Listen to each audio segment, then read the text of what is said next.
क्या कोई क्वेश्चन है आप लोगों का? कोई क्वेश्चन? कुछ पूछना है किसी को? हम लोग जो डिस्कस कर रहे थे उसमें एक्सपोर्ट और इंपोर्ट, हड़प्पा वासी क्या एक्सपोर्ट कर रहे थे, क्या इंपोर्ट कर रहे थे? इसको लिस्ट किया आपने, बनाया? आयात और निर्यात क्या कर रहे थे? हाँ, बनाया? बना लेंगे या मैं बताऊं? बता दें? ठीक है, लिखिए। इनका एक्सपोर्ट और इंपोर्ट।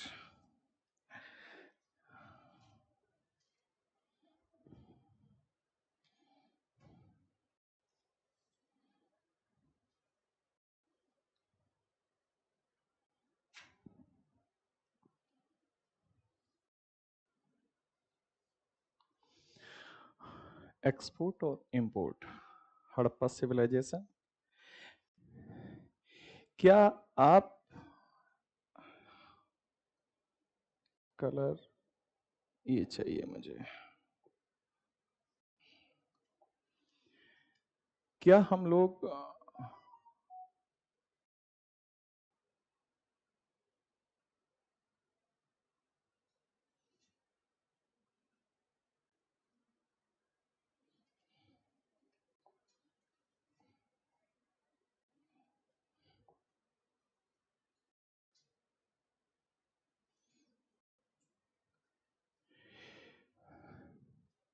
यहां से अगर हम इसी लोकेशन में देखेंगे, इस लोकेशन में अगर हम देखेंगे तो यहां पहले हमें न्यूलिथिक साइट मिलेंगी। न्यूलिथिक साइट, न्यूलिथिक साइट मिलेंगी और यही न्यूलिथिक साइट आगे चल करके कन्वर्ट हो रही हैं, जो एग्रीकल्चर कॉलोनीज हैं, कन्वर्टेड इनटू क्या?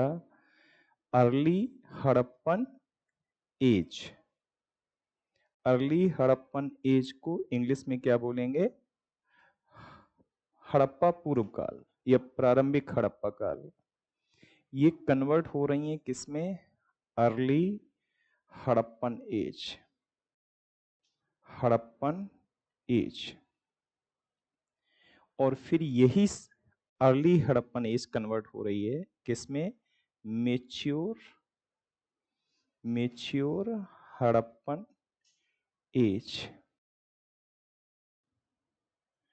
और फिर हम आगे जाते हैं किसमें? Post Harappan age, post Harappan as.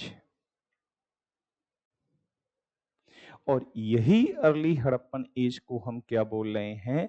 Chalcolithic age. ये जो फेस है इसी को हम क्या बोल रहे हैं? चैल्कोलिथिक क्या? Chalcolithic age, this phase. Sir आगे आ जाइए प्लीज, आगे आ जाइए, आप भी आगे आ जाइए। फैन की कनेक्टिविटी शायद है, ठीक है। इस वाले फेज में क्या हो रहा है? इस वाले फेज में, इस वाले फेज में क्या है? कॉपर में टिन मिलाकर क्या बना लिया गया है? ब्रॉन्ज। ये वाला ब्रॉन्ज फेज।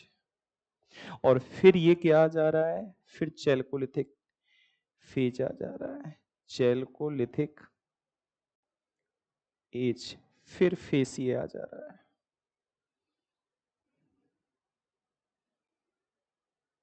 ठीक है, यहां पर हमारे पास कॉपर तो मिल रहा है।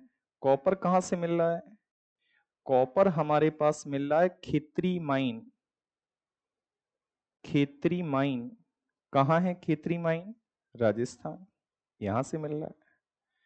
लेकिन टिन हमें क्या है? इंपोर्ट करना पड़ रहा है। और ये टिन हम कहां से इंपोर्ट कर रहे हैं? बोलो, कहां से कर रहे हैं? टिन इंपोर्ट कहां से कर रहे हैं जी? अफगानिस्तान से। टिन मेसोपोटामिया से आ रहा है। इजिप्ट से भी कुछ मंगवा सकते हैं। तो टिन को हमें क्या करना पड़ रहा है? ये इंपोर्ट करना पड़ रहा है। ये इंपोर्ट करना पड़ रहा है।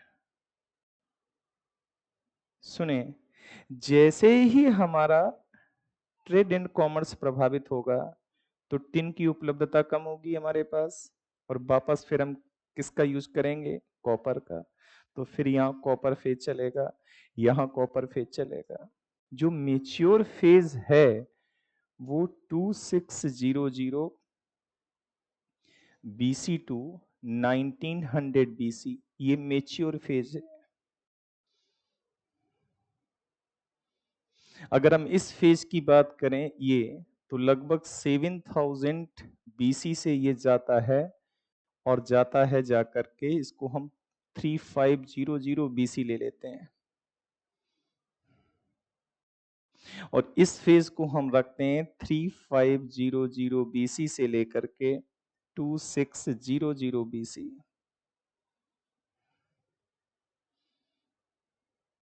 और इस फेज को हम देखते हैं कि ये 1900 BC से फिर हम लोग 1100 BC, ये वक्त जा रहा है।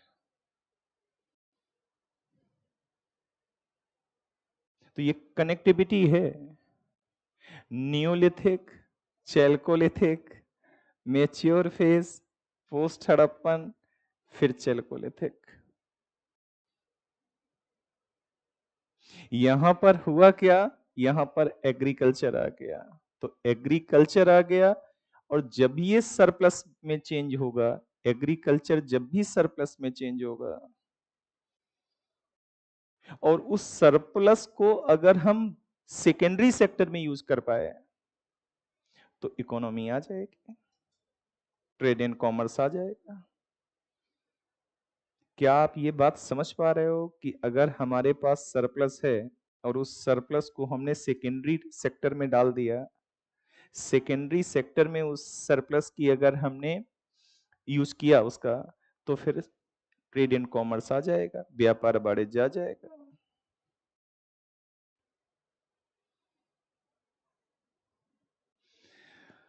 तो ये सिनेरियो है। जैसे मैं एक क्वेश्चन पूछ रहा हूं,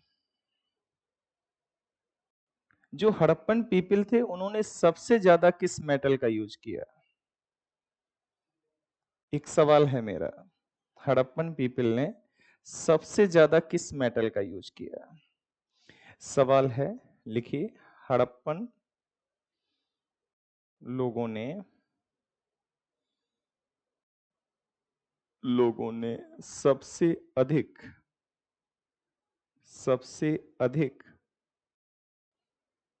प्रयोग किस धातु का किया? किस धातु का किया? ये सवाल है। ए कॉपर का, बी टिन का, सी ब्रॉन्ज का, डी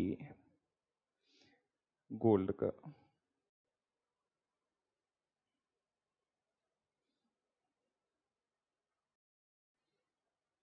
सर ब्रॉन्ज। आप बताएं मैम। जी कॉपर। पीछे से क्या आप लोग? करेक्ट आंसर है क्या? कॉपर। मैम कॉपर, ठीक है। अच्छा, दूसरी बात, मैं एक और सवाल पूछ रहा हूं, ये ऐसे ही यूं ही सवाल, एक सवाल और, एक सवाल और।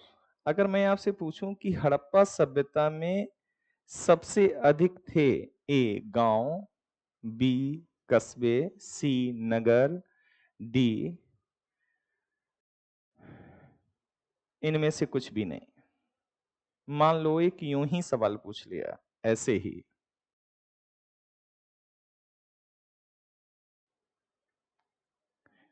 तो पता है क्या सबसे ज्यादा होंगे? क्या होंगे? क्या होंगे? नगर नहीं, गांव।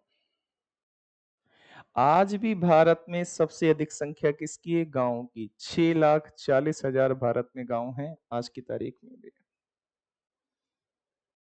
तो जाहिर सी बात है कि हड़प्पा सभ्यता में भी सबसे अधिक संख्या किसकी होगी? गांव की। हाँ, कुछ गांव विकसित हो रहे थे और कुछ गांव जो विकसित हो रहे शहर थे वो नगरों में कन्वर्ट हो रहे थे। तो बड़े नगरों की कल्पना है यहां, बड़े बड़े नगर, 7-8 बड़े बड़े नगरों की कल्पना है। वो 7-8 बड़े बड़े नगर कौन हैं? आपको पता है, मोहनजोदड़ो, लोथल, कालीबंगा, है ना, धौलावीरा, ये सब 7-8 बड़े बड़े नगर थे जहां का नगर नियोजन वर्ल्ड क्लास का था। सड़कें एक दूसरे को संपूर्ण पर काटती थी, है ना, ड्रेनेज सिस्टम, जल निकासी प्रणाली बेहतरीन थी, नालियां पकी और ढकी हुई थी, है ना, 2-3-4 BHK रो हाउसेस थे, 2-3 फ्लोर तक उनका निर्माण था। घर में आंगन था, आंगन में कुएं थे, वॉशरूम था। अच्छा मैं पूछूं, सड़कें पकी थी या कच्ची थी? सड़कें पक्की थी या कच्ची थी हड़प्पों? पक्की थी या कच्ची थी सड़कें? चौड़ी सड़कें थी। तो मैं ये पूछ रहा हूं, ये जो हड़प्पन सिविलाइजेशन में जो सड़कें थी, नालियां तो पकी और ढकी हुई थी, सड़कें पकी थी या नहीं थी, कि कच्ची थी सड़कें? सर, सड़कें कच्ची थी, नालियां पकी हुई और ढकी थी, लेकिन किसी एक जगह पक्की सड़क के भी साक्ष्य मिले हैं। तो आपका होमवर्क क्या है? वो शहर पता कर लाना जहां पर वो सड़क पक्की होने का साक्ष्य है।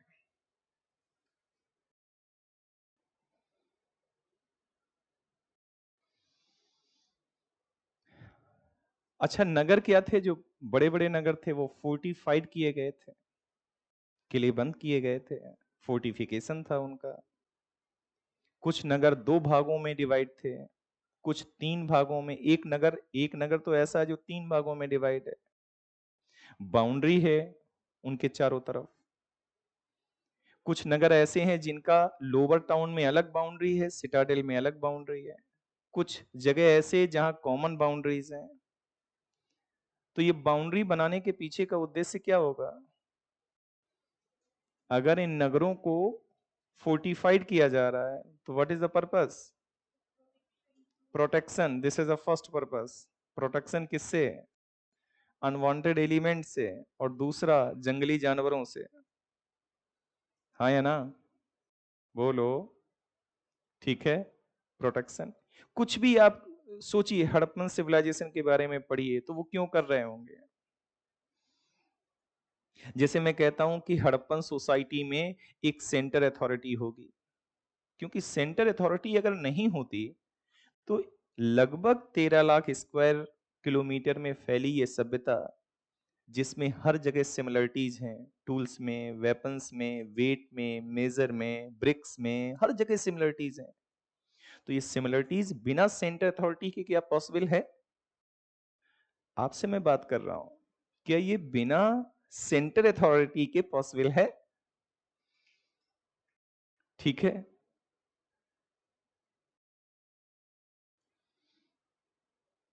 है ना, जैसे बड़े बड़े ग्रेनरीज का मिलना, ये क्या बताता है? ग्रीनरी का मिलना क्या बताता है? कि सेंटर अथॉरिटी है। फूड्स कॉरपोरेशन ऑफ इंडिया की तरह शहरों में अनाज भरा पड़ा है, किन्हीं परिस्थितियों से निपटने के लिए ये अनाज काम आएगा। हाँ, जैसे ये बात समझ में नहीं आती है कि गांवों से इन्होंने अगर अनाज लिया तो इन्होंने उसके बदले गांवों को दिया क्या? ये राज उनके साथ चला गया। जैसे पॉलिटी में हम कुछ आइडिया लगा सकते हैं आर्कियोलॉजिकल एविडेंस के ग्राउंड पर पॉलिटी के बारे में, लेकिन एविडेंस तो पॉलिटी के उपलब्ध नहीं है हमारे पास। जैसे मैंने कहा, हम कह सकते हैं। अच्छा, जैसे मैं बोलूं, क्या सती प्रैक्टिस हड़प्पन सिविलाइजेशन में थी या नहीं थी? थी या नहीं थी सती प्रैक्टिस? आप लोग साथ दीजिए मेरा, सती प्रैक्टिस थी या नहीं थी? नहीं थी। मैम आप बताएं।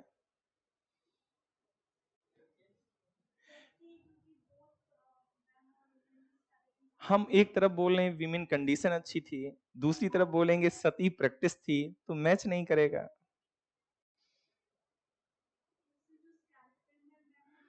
हाँ, वो अपवाद है। उसकी वजह, देखिए आप उसको सती से जोड़ सकते हैं, लेकिन उसकी दूसरी वजह भी हो सकती है। उसको हम केवल और केवल साक्ष्य के तौर पे नहीं ले सकते हैं। क्या ये बात आप समझ पा रहे हैं? तो हम बोलेंगे कि सती प्रैक्टिस नहीं थी। क्या वो सती प्रैक्टिस के बारे में जानते होंगे या नहीं जानते होंगे? तो हम ये कह सकते हैं कि शायद जानते होंगे, शायद। विमेन कंडीशन बेहतर थी, उसकी वजह क्या है? वो मदर गॉडेस। ठीक है, विमेन जो टेरिकोटा फिगर मिले हुए हैं बड़ी संख्या में, ये इंडिकेट करते हैं। कल मैंने एक बात उसके साथ और कनेक्ट की थी कि विध्वंसक हथियार का अब्सेंट होना भी हम इसके साथ जोड़ सकते हैं, मदर गॉडेस के साथ का ना मिलना।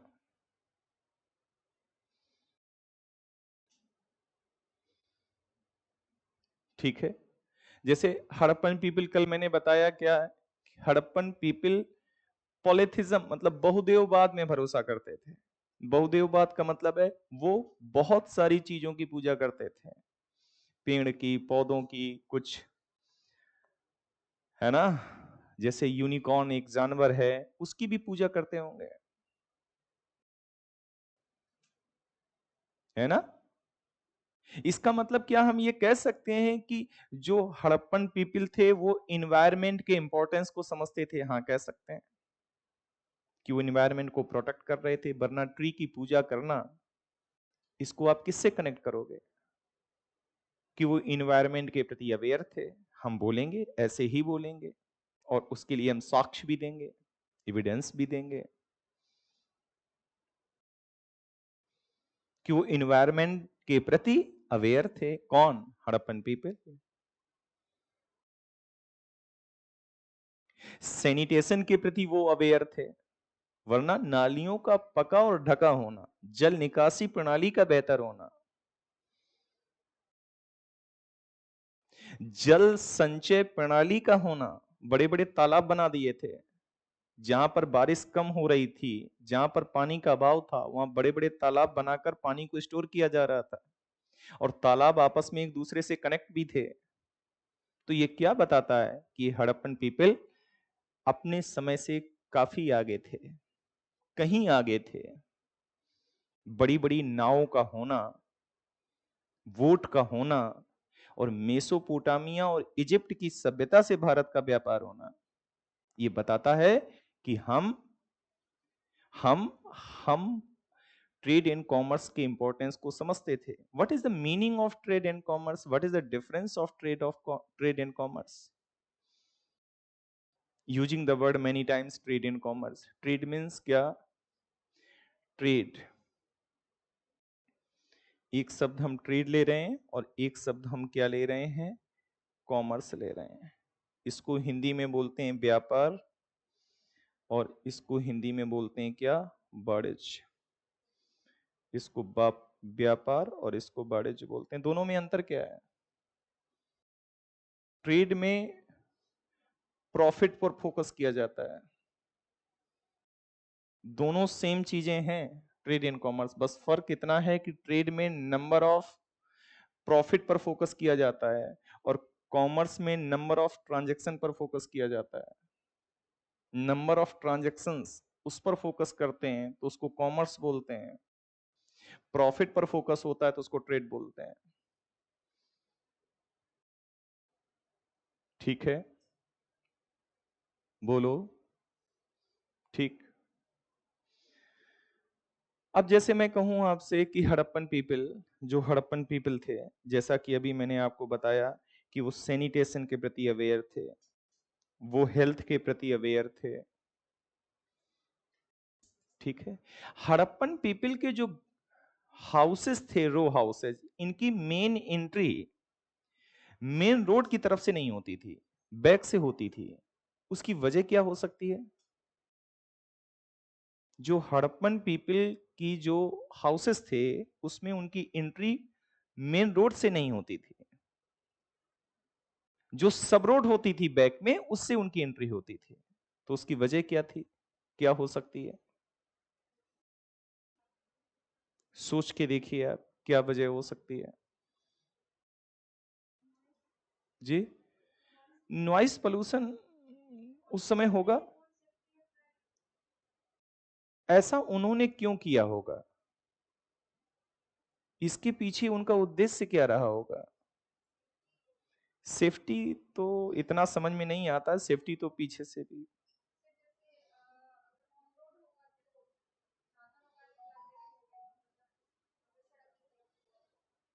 नहीं, मुझे नहीं लगता है कि सेफ्टी है। मुझे लगता है कि शायद ऐसा कहीं होगा, हो सकता है धूल धक्कड़ से बचने के लिए, है ना, क्योंकि रोड कच्ची है ना, आना जाना है तो उससे वो बचाओ, कुछ ऐसा हो सकता है। लेकिन फिलहाल एग्जैक्ट कारण पता नहीं। अगर झा एंड श्रीमाली आप पढ़ेंगे, एक किताब है खूबसूरत, तो वास्तविक कारण पता नहीं क्यों ऐसा उनने किया। ठीक है,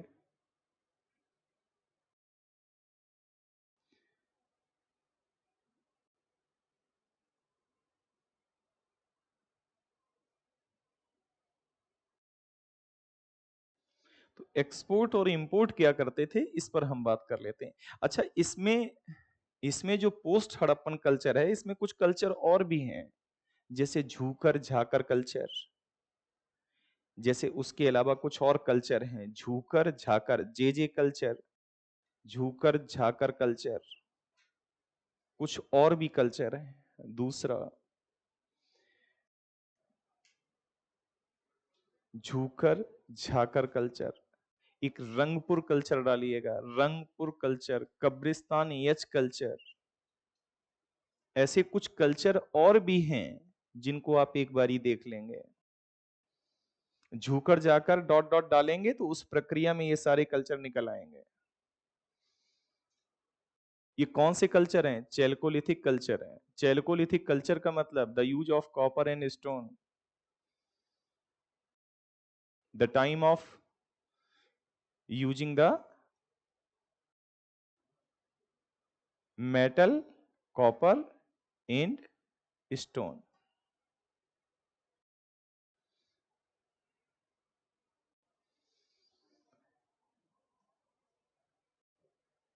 क्या एक्सपोर्ट कर रहे हैं, क्या इंपोर्ट कर रहे हैं?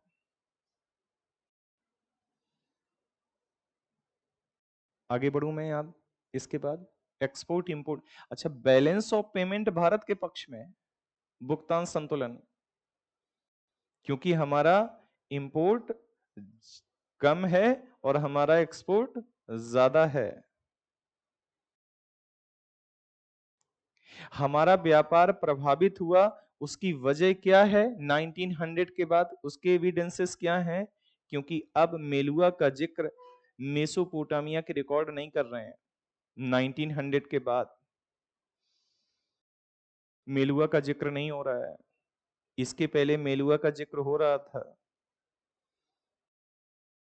फिर डिक्लाइन, जो डी अर्बनाइजेशन है, उसका और एक प्रूफ क्या है, एविडेंस क्या है कि हम ब्रॉन्ज से फिर कहां आ गए? कॉपर पर आ गए। ब्रॉन्ज के बाद कॉपर पर आ गए। अर्बन सिविलाइजेशन के बाद रूरल सिविलाइजेशन पर आ गए। ठीक है, बोलो। ठीक है, हम अर्बन सिविलाइजेशन के बाद रूरल सिविलाइजेशन पर आ गए।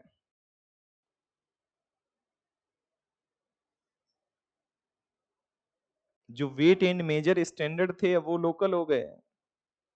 Wide roads now converted into the narrow street. जो शहर थे उन शहरों में बस्तियों की संख्या कम होने लगी। बहावलपुर उसका एक मैंने उदाहरण दिया था आपको। इसकी वजह क्या है डी अर्बनाइजेशन की? तो जो जो भी कारण दिए जा रहे हैं, आज हम लोग उसको समझने में सक्षम नहीं हो पा रहे हैं। और इसका शायद एक कारण ये भी हो सकता है कि उसकी स्क्रिप्ट का ना पढ़ा जाना, या ये स्क्रिप्ट पढ़ने के बाद भी हो सकता है कि हम लोग उसको ना समझ पाए। अर्बनाइजेशन से डी अर्बनाइजेशन, शहरीकरण से अशहरीकरण की ओर बढ़ने की जो प्रक्रिया है, लेकिन अभी तक जो सबसे ज्यादा हम सपोर्ट जिस थ्योरी को करते हैं, वो थ्योरी है कि शायद क्लाइमेट चेंजेस की एक वजह रही होगी, जहां हम सबसे ज्यादा सपोर्ट करते हैं। जिस थ्योरी को सबसे ज्यादा सपोर्ट करते हैं वो थ्योरी है शायद क्लाइमेट चेंज, शायद मे बी कि क्लाइमेट चेंज इसकी वजह हो सकती है। आज भी हम लोग जलवायु परिवर्तन के दौर से ही गुजर रहे हैं। अभी कुछ दिन पहले मैं बीबीसी का एक पिक देख रहा था जिसमें वो बोल रहे थे कि कैसे अंटार्कटिका में जो आइस है वो मेल्ट हो रही है, बड़े बड़े आइस के जो पहाड़ हैं वो मेल्ट होकर के उनका आकार छोटा हो गया है। तो this is a time of climate change. और अगर मान लो अंटार्कटिका की, मैं एक कल्पना कर रहा हूं कि अगर मान लो अंटार्कटिका का जो आइस वर्ग है वो मेल्ट हो जाए, तो क्या होगा? उससे समुद्र का जल स्तर ऊपर उठ जाएगा। दुनिया में कई ऐसे आइलैंड हैं जो डूब जाएंगे। एक बड़ी आबादी के विस्थापन की समस्या आ जाएगी। तो क्लाइमेट चेंज इसकी एक वजह हो सकता है शायद। जो अधिकतर हिस्टोरियंस हैं वो इस थियरी को सपोर्ट भी करते हैं। अब जैसे इस थ्योरी पर एविडेंस नहीं आ पा रहे हैं ना कि यार आए उन्होंने आक्रमण किया और इंद्र पुरंदर था तो सब उसने ढा दिया। थ्योरी बिल्कुल समझ से परे है। और ये तब जब लिटरेचर से कोई हम कंटेंट लेकर के उसको जो है। और अच्छा हाँ, ऐसे भी हमें हड़प्पन सिविलाइजेशन में एविडेंस नहीं मिले हैं कि साहब तलवार से उन्होंने, क्योंकि ऋग्वैदिक पीपल जब हम आएंगे और लेटर वैदिक पीपल आएंगे तो ये आयरन के बारे में जानते हैं, आयरन के बारे में जानकारी है इनके पास। हड़प्पन पीपल को आयरन के बारे में जानकारी नहीं है, मेटल के रूप में वो आयरन नहीं जानते हैं। आयरन आने से रिवोल्ट हो जाएगी। क्यों रिवोल्ट हो जाएगी? जंगल साफ होने लगेंगे, खेती और गहन कृषि होने लगेगी, सरप्लस अतिरेक और अचानक बढ़ जाएगा। ये रिवोल्ट होगी, ये क्रांति है आयरन का आना।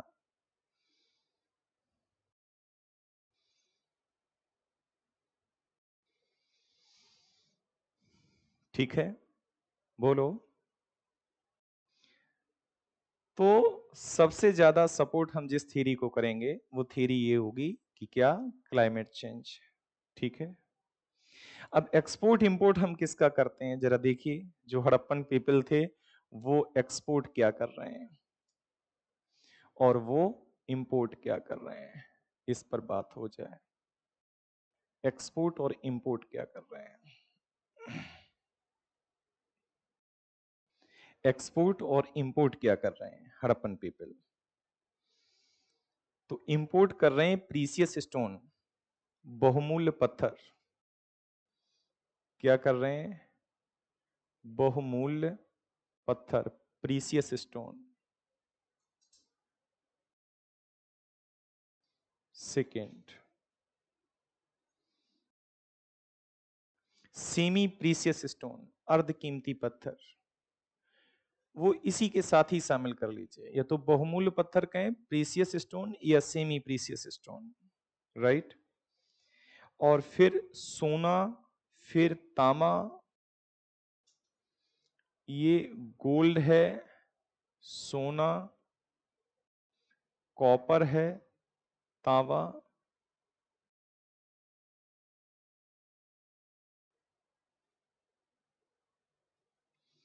फिर लाजवर्ण मणि है।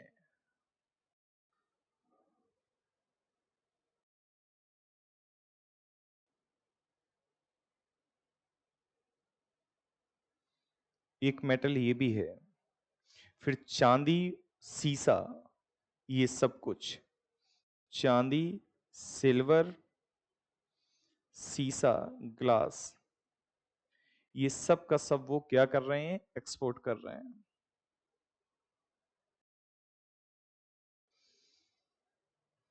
निर्यात क्या कर रहे हैं?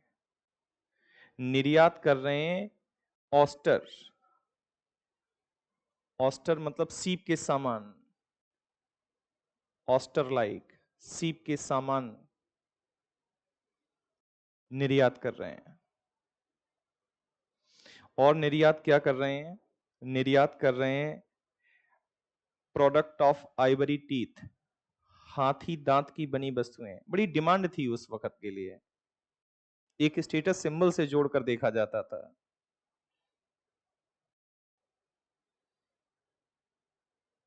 तो आगे है product of Ivory teeth,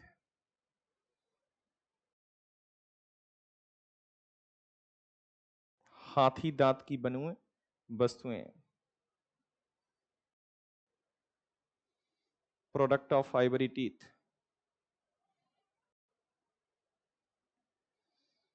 cotton, ये तो सबसे महत्वपूर्ण है। दुनिया में सबसे प्राचीनतम साक्ष्य कॉटन के हमारे पास हैं। जब ब्रिटिश भारत में व्यापार करने आए तो उनके पास व्यापार करने की शुरुआत में दो प्रमुख वजहें थीं। पहली स्पाइसेस, दूसरा कॉटन। फिर समय के साथ टी, कॉफी, ओपियम सब बढ़ता गया। कॉटन की 4 किस्में होती हैं और चारों किस्मों में भारत धनी देश है। अंग्रेजों ने क्या किया, रॉ मटेरियल के तौर पे कॉटन यहां से लेके गए इंग्लैंड, और वहां इंडस्ट्रियल रेवोल्यूशन के माध्यम से फाइनल प्रोडक्ट तैयार किया, और वो फाइनल प्रोडक्ट लेके फिर इंडियन मार्केट में लेके आए जीरो जीरो एक्साइज ड्यूटी पर। तो वो क्या हुआ, जो ब्रिटिश प्रोडक्ट थे वो भारत में सस्ते हो गए और वो भारतीय प्रोडक्ट से मुकाबला नहीं कर पाए, क्योंकि इंडियन इंडस्ट्री को प्रोटेक्ट नहीं किया गया, और भारतीय जो उद्योग था, उद्योग धंधे थे, वो तबाह हो गए। तो कॉटन एक महत्वपूर्ण है, कॉटन। फिर देखेंगे कॉटन के बाद seal. Seal like what? Jewellery, right. Seal मतलब क्या? ज्वेलरी। सील हिंदी में क्या बोलते हैं? मन का।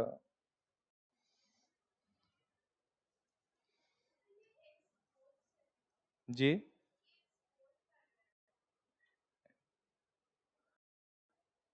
क्या कर रहे हैं? हाँ, ये थोड़ा इधर उधर कर दीजिए। ये इंपोर्ट कर रहे हैं, ये इंपोर्ट कर रहे हैं, very nice. And this is क्या? इसका क्या कर रहे हैं? एक्सपोर्ट कर रहे हैं। सीधा कर दीजिए, भूल चूक लेनी देनी है।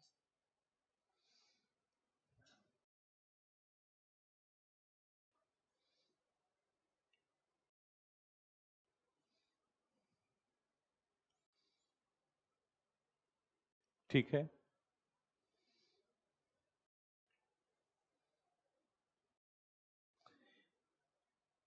एक रिकॉर्ड ऑफ सारगॉन है 2350 बीसी का।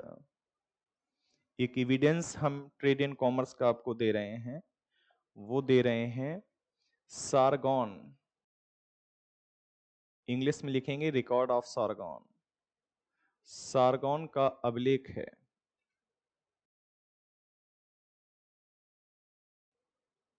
2350 BC. 2350 BC, second point, record of Sargon. इसमें ये बहरीन से मिला है। कहां से मिला है? बहरीन। बहरीन के सारगॉन से मिला है।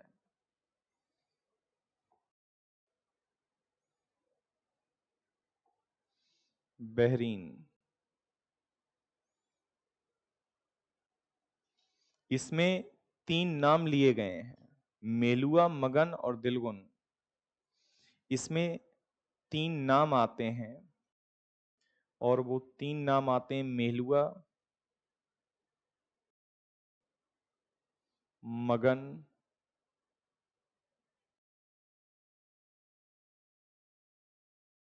और दिलगुन। दिलगुन। इसमें मेहलुआ हड़प्पा है, मगन मकरान तट से संबंधित है और दिलगुन बहरीन है। ये मकरान तट और ये बहरीन है।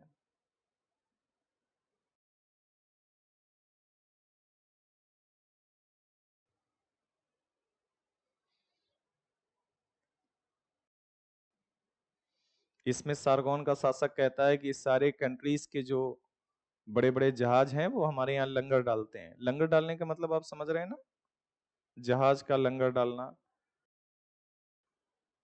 मतलब उनका स्टॉपेज है एक तरह से, वहां रुकते हैं आकर के। ठीक है। कल मैंने सील्स के बारे में कुछ आपसे कहा था, क्या आपने सील्स पे नोट्स बना लेंगे या मैं बताऊं? उस पर तो बना लेंगे। सील में पहले मैंने बताया था कि सबसे ज्यादा सील कहाँ से मिली हैं, फिर सबसे ज्यादा इंस्क्रिप्शनल सील कहाँ से मिली हैं, फिर वो सील में जो मटेरियल यूज किया गया है, फिर सील का जो साइज है, फिर सील में जो विशेषताएं हैं, ये बना लेंगे कि मैं लिखवाऊं? क्या समझ में नहीं आया? हाँ, इसमें क्या है, सारगोन का एक रिकॉर्ड है।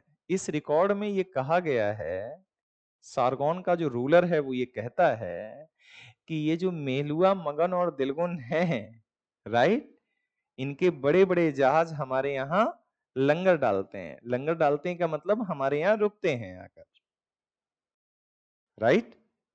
तो इसकी जो लोकेशन है वो लोकेशन ऐसी जगह है कि मेसोपोटामिया जाना है या इजिप्ट जाना है तो उस चैनल पर रुकेंगे आकर के। ठीक है। रिकॉर्ड ऑफ सारगोन।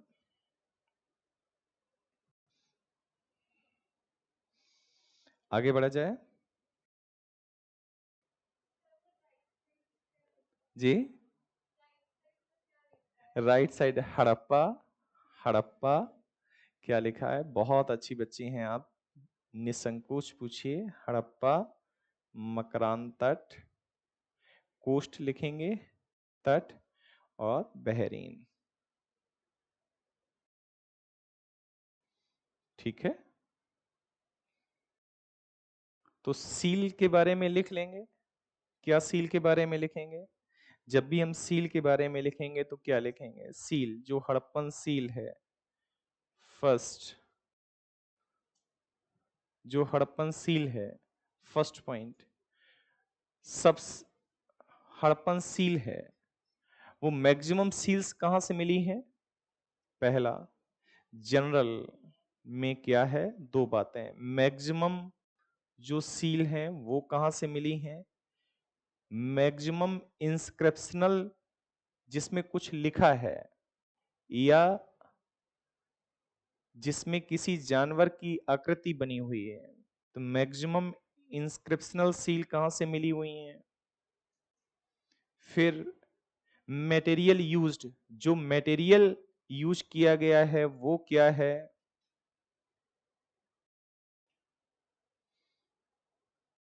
फिर उनका साइज क्या है।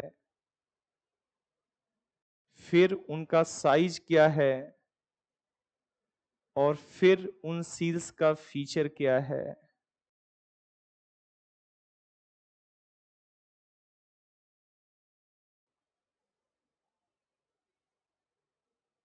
ठीक है। इस चार्ट में रंग भर लेंगे?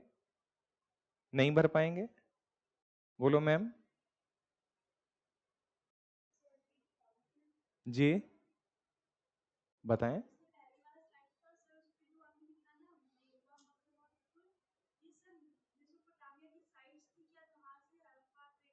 नहीं नहीं नहीं, मेसोपोटामिया की साइट जैसे क्या है, अगर ये देश हैं मेसोपोटामिया से या इजिप्ट से जो ट्रेड एंड कॉमर्स करेंगे तो एक स्टे पॉइंट है जहां पर इनके जहाज आके रुकते हैं।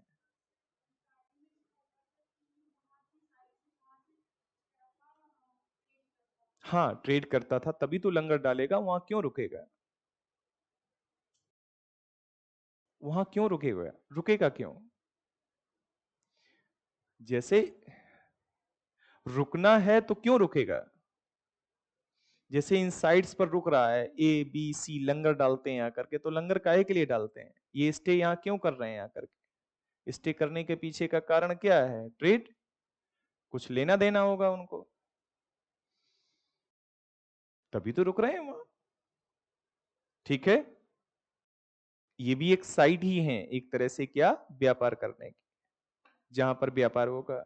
कहां कहां से व्यापार करते हैं, नोट करना चाहें तो लिख लीजिए, कहां कहां से इनका व्यापार चल रहा था। Sumeria, Mesopotamia,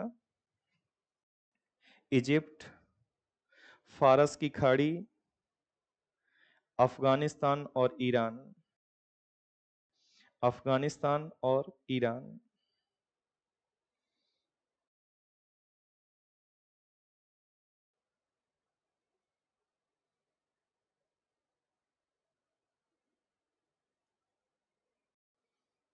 Iran.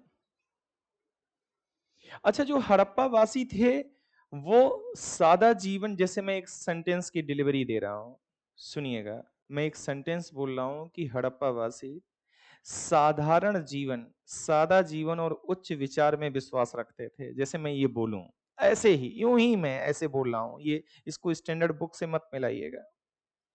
जैसे मैंने कहा, हड़प्पा वासी, हड़प्पा वासियों का एक दर्शन था, एक फिलॉसफी थी, उनकी लिविंग स्टाइल थी, सिंपल लाइफ हाई थिंकिंग, सादा जीवन उच्च विचार। तो मैं पूछ रहा हूं, क्या आप इससे सहमत हैं? क्यों सहमत हैं जी? वॉरियर, वॉरियर क्लास अब्सेंट थी, हाँ।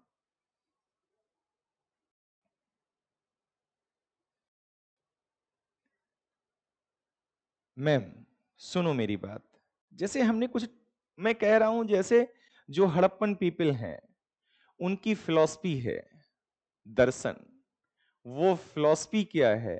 मैंने कहा simple thinking, simple life, simple life and high thinking. क्या इस दर्शन में हड़प्पावासी विश्वास करते थे? हाँ या ना? यदि हाँ तो क्यों? देखो, ऐसा ना कि इसके समकालीन अगर हम दूसरी सभ्यताएं देखेंगे, जैसे मैंने कहा इजिप्ट की सभ्यता में जाएं, तो जो रूलिंग क्लास को दफनाने की प्रक्रिया थी वो बहुत महंगी और खर्चीली थी। उसके विपरीत अगर हम हड़प्पा सभ्यता में देखें, तो रूलिंग क्लास को भी सामान्य तरीके से ही दफनाया जाता था। अपने सानों, इससे ये पता चलता है कि जो हड़प्पन सोसाइटी की रूलिंग क्लास थी वो बहुत ज्यादा, बहुत ज्यादा फिजूल खर्ची में विश्वास नहीं करती थी, और सिंपल लाइफ हाई थिंकिंग थी। हाई थिंकिंग तो उनके उनके शहरों के निर्माण की प्रक्रिया से तो उनकी हाई थिंकिंग का पता ही चलता है। जो टाउन प्लानिंग है और ड्रेनेज सिस्टम है, उनका दृष्टिकोण, परसेप्शन उनका नेचर के बारे में, ये सब बताता है कि वो हाई थिंकिंग में बिलीफ है, उनका बिलीफ ही हाई थिंकिंग में है। लेकिन सिंपल लाइफ है, ये कैसे पता चलता है? ये पता चलता है कि दूसरी अन्य समकालीन सभ्यताओं के विपरीत भारत में कोई स्पेशल आपको बहुत बड़ा आर्किटेक्चर नहीं मिलेगा, कि कुछ स्पेशल बिल्डिंग्स हों। जो स्पेशल बिल्डिंग्स हैं भी बड़ी बड़ी, वो भी जनरल पब्लिक के लिए हैं। जैसे ग्रेनरीज हुआ, अन्नागार हुआ बड़ा बड़ा। क्या ये बात आप समझ पाए? उनके भी घर कॉमन पीपल की तरह ही बने थे। हाँ, एक दो चार कमरे ज्यादा हो सकते हैं, लेकिन वो कॉमन पीपल की, सिटाडेल भी कॉमन पीपल की तरह बसा था। जो कॉमन पीपल्स, जो कॉमन बिल्डिंग्स थी, वैसे ही बिल्डिंग सिटाडेल में भी, हाँ सिटाडेल में कुछ स्पेशल बिल्डिंग्स भी हैं जनरल पब्लिक के लिए। क्या ये बात क्लियर हुई कि नहीं?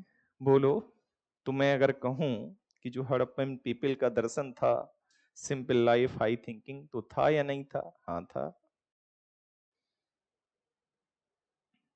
ठीक है, बोलो। ठीक है, आगे बढ़े। यहां तक आप सहमत हैं? आप कनेक्ट हो पा रहे हैं या नहीं? आप कनेक्ट हैं मुझसे क्लास में मैम? तो ये काम आपके द्वारा हो जाएगा, ठीक है।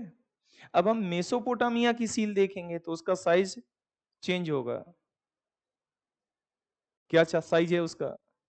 जी, सर्कल, सर्कुलर, गोलाकार है। हमारे यहाँ रेक्टेंगल और स्क्वायर शेप में है। अगर यहाँ की कुछ सील मेसोपोटामिया में और वहां की सील यहाँ मिल जाए तो कनेक्ट हो जाएगा ना मामला कि दोनों के बीच में कुछ लेन देन था, ठीक है। चलिए,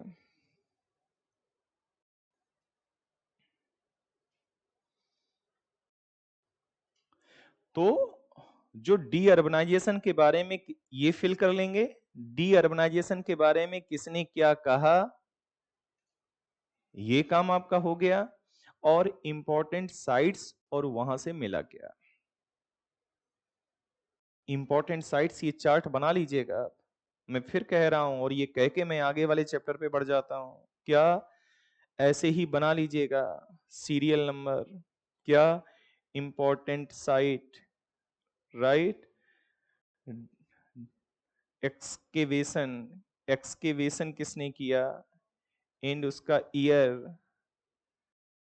किस नदी के किनारे है, राइट, उसकी लोकेशन अवस्थिति क्या है, ये लोकेशन आगे भी रख सकते थे, लोकेशन से उसकी ज्योग्राफी पता चलेगी। और उसके बाद सबसे महत्वपूर्ण क्या है, उसके फीचर, उसकी विशेषता क्या है। ये बड़े बड़े शहरों, बड़े बड़े नगरों की भी बनाएंगे, जो 7-8 बड़े बड़े नगर हैं। उसके अलावा अदर इंपॉर्टेंट साइट्स में अगर कुछ इंपॉर्टेंट फीचर्स हैं उनको भी मेंशन करेंगे। This is a database information, so please this is a for homework you, ठीक है। अब हम आ जाएं वैदिक युग, चैप्टर नया डालिए वैदिक युग। कहां पर यात्रा हम कर रहे हैं, देखिए अभी तक हमने क्या लिया, स्टोन एज, फिर क्या लिया, स्टोन एज के बाद, स्टोन एज के बाद हड़प्पन एज, और हड़प्पन एज के बाद फिर हम क्या ले रहे हैं, वैदिक एज। वैदिक एज, वैदिक एज, वैदिक एज,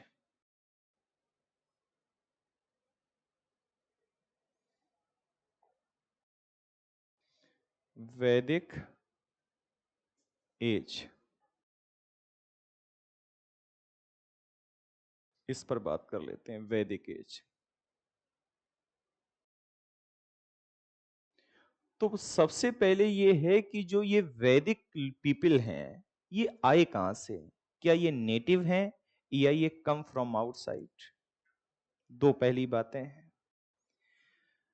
वैदिक पीपल, जो अभी तो ये हड़प्पन पीपल पर बात हो रही थी, अभी तक तो हम बात कर रहे थे किस पर, ये हड़प्पन पीपल पर, जो हड़प्पन पीपल थे। अब हम बात कर रहे हैं वैदिक पीपल पर, वैदिक पीपल पर। अब हमारी बात यहां हो रही है, तो ये वैदिक लोग लोकल्स थे या कम फ्रॉम आउटसाइड, आउटसाइडर थे। पहले तो दो सवाल उठे होंगे आपके मन में। पहला पहला सवाल ये उठा होगा आपका कि ये नेटिव्स थे, नेटिव्स थे माने देसी थे, या कम फ्रॉम आउटसाइड, बाहर से आए। Come from outside, come from outside का मतलब है भारत के बाहर से आए। दो सवाल उठे, भारत के बाहर से आए। अब अगर ये सवाल उठा तो दो सवाल फिर उठेंगे,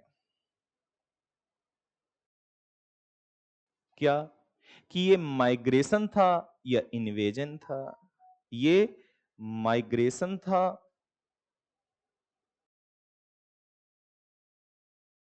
या ये इन्वेजन था। दो सवाल फिर उठ रहे हैं, इन्वेजन ये क्या था। माइग्रेशन को हिंदी में क्या बोलते हैं? माइग्रेट करना, माइग्रेशन। वैसा ही कुछ इन्वेजन मतलब आक्रमण था। तो क्या ऐसा था कि वैदिक पीपल आए और उन्होंने हड़प्पन पीपल पर अटैक किया और अटैक करने के बाद उन्होंने यहां पर कब्जा कर लिया और रूल करना स्टार्ट किया? क्या ऐसा है? तो सबसे पहली बात कि ये देसी नहीं है, ये देसी नहीं है। वैदिक पीपल मतलब लोकल्स नहीं है, यहां के नहीं है। और दूसरी बात है कि ये आक्रमण नहीं था।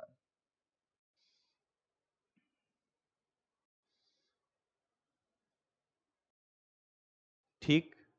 कम फ्रॉम मेनी ब्रांचेज, कई शाखाओं में आए, एक ही बार में नहीं आ गए। कम फ्रॉम मेनी ब्रांचेस, अभी मैं एविडेंस भी दूंगा। ये माइग्रेशन था, कम फ्रॉम मेनी ब्रांचेस, कई ब्रांचेस में आए।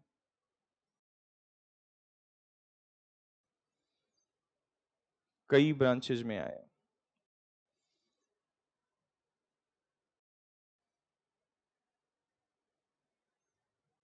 और जो पहली शाखा आई, कई ब्रांचेज में आए, और जो पहली शाखा आई माइग्रेट होकर भारत में, उसी को ऋग्वैदिक पीपल कहा गया। और जो पहली शाखा भारत में आई, जो पहली शाखा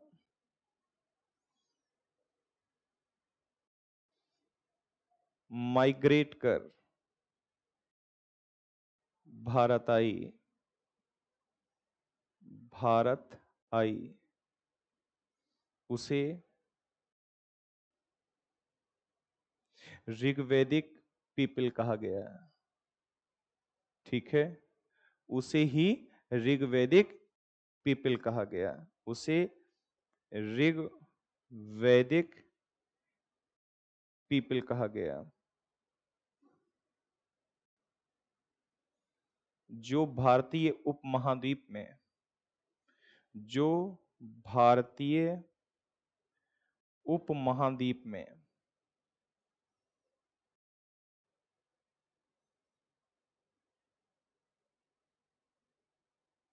1500 बीसी के आसपास दिखी।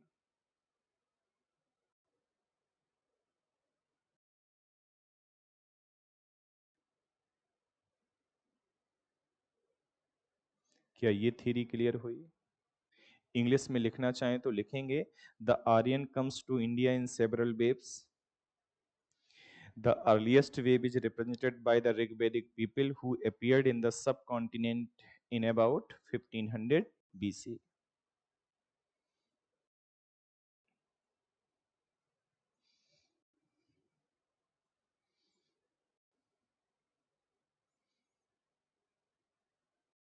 ठीक है, तो पता ये चल गया आपको, अभी तक ये पता चला आपको कि अब जो ये ऋग्वैदिक पीपल हैं, ये लोकल नहीं है, ये विदेशी हैं। अब सवाल उठता है कि ये आए कहां से हैं? राइट? अभी तक तो ये पता चला कि ये विदेशी है, लोकल नहीं है। और ये आक्रमण नहीं इन्होंने किया, इन्वेजन के रूप में नहीं आए, आक्रमणकारी के रूप में नहीं आए। ये कई ब्रांचेज में माइग्रेशन हुआ इनका। कहां से हुआ? मध्य एशिया से हुआ। किसकी इस थ्योरी को सबसे ज्यादा सपोर्ट हिस्टोरियन करते हैं? जो मैक्स मुलर ने कहा, आर्यन केम फ्रॉम मध्य Asia to India in several waves. तो मध्य एशिया से आए हैं, कहीं मिडिल एशिया से आए हैं, और कहां आए हैं? इंडिया। ये माइग्रेशन है जो कई ब्रांचेज में है, जिसकी पहली शाखा को ऋग्वैदिक पीपल कहा गया, और जो 1500 बीसी के आसपास भारतीय उपमहाद्वीप में दिखाई देगी। सो हम डिफरेंशिएट कैसे करेंगे ऋग्वैदिक पीपल को और हड़प्पन पीपल को? On the ground of colour, on the ground of language, on the ground of language. क्योंकि आर्य जो हैं, इनको कहा क्या गया? ऋग्वैदिक पीपल इज कॉल्ड आर्य।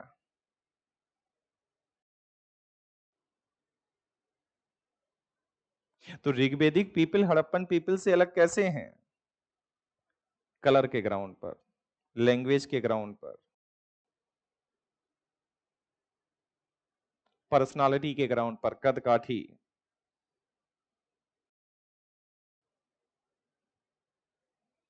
जैसे लिखा है जयश्री वाली में, इनकी नाक ऊंची है, किसकी?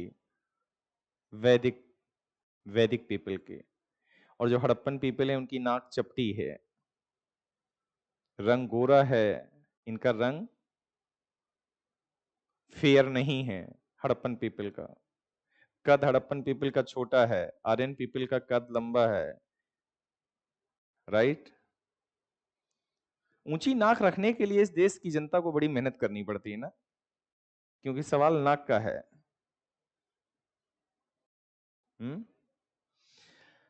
तो फर्स्ट पॉइंट। सेकंड पॉइंट, अब सवाल दूसरा, क्या इसको हम लोग अगर इतना समझ गए तो वैदिक एज अब कैसे पढ़ेंगे, उसको हम देखते हैं। साफ किया जाए इसे,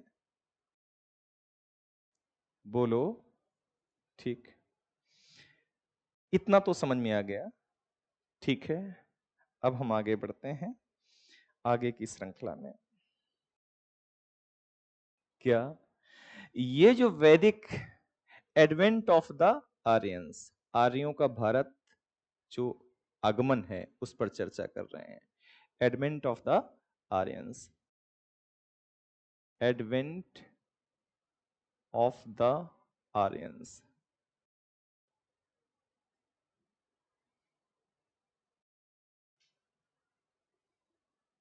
हिंदी में लिखेंगे आर्यों का भारत आगमन, आर्यों का भारत आगमन। फर्स्ट पॉइंट,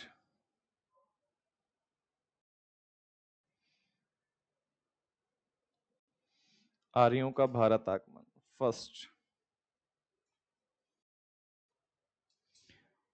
फर्स्ट पॉइंट,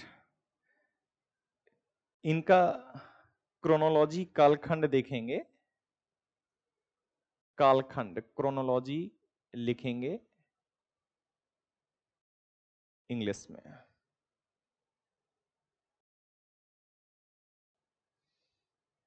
दूसरा, इनके ओरिजिनेटर, उत्पत्तिकर्ता, ओरिजिनेटर, उत्पत्तिकर्ता,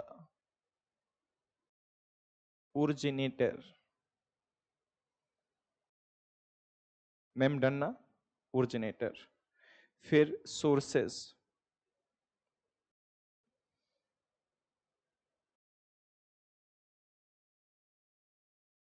स्रोत। फिर हम लोग लिखेंगे इनके फीचर, फीचर में क्या क्या लिखेंगे। फिर हम लोग डालेंगे फीचर,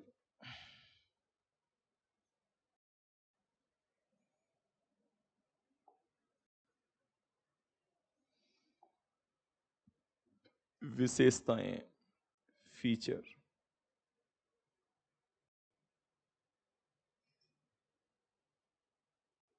विशेषताएं।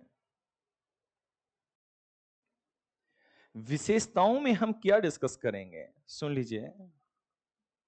सबसे पहले इनकी जियोग्राफी, कहां इन्होंने इनकी साइट्स कहां रह रहे हैं ये। फिर जियोग्राफी के बाद हम क्या डिस्कस करेंगे, इनकी इकोनॉमी। हाँ पक्का समझ पा रहे हैं?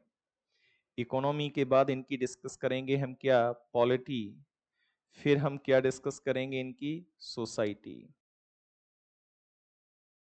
समाज।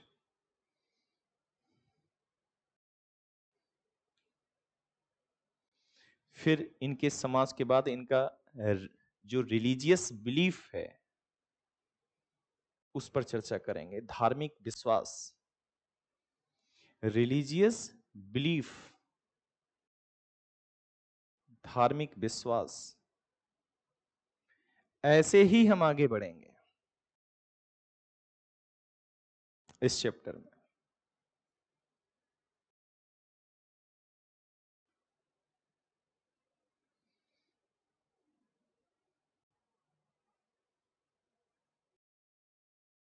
ठीक है।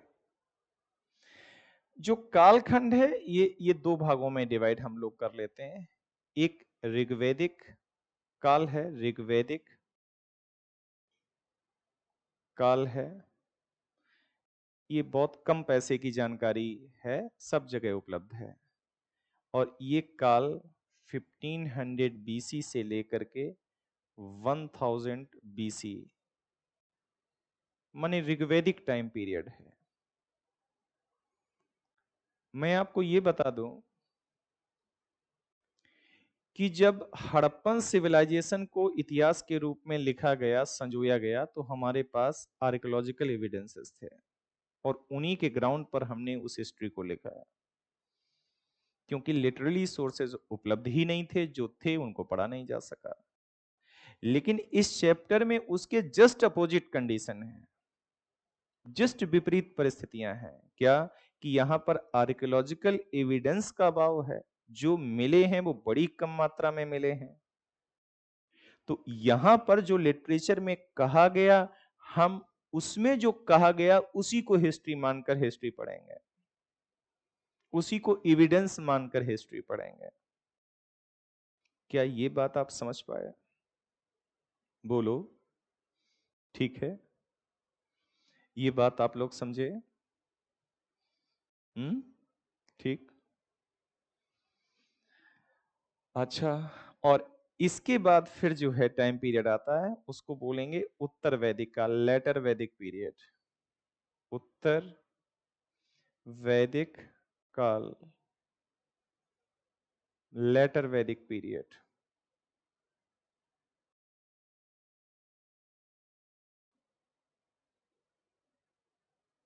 ये 1000 बीसी से लेकर के और फिर 600 बीसी तक जाएगा, before common era.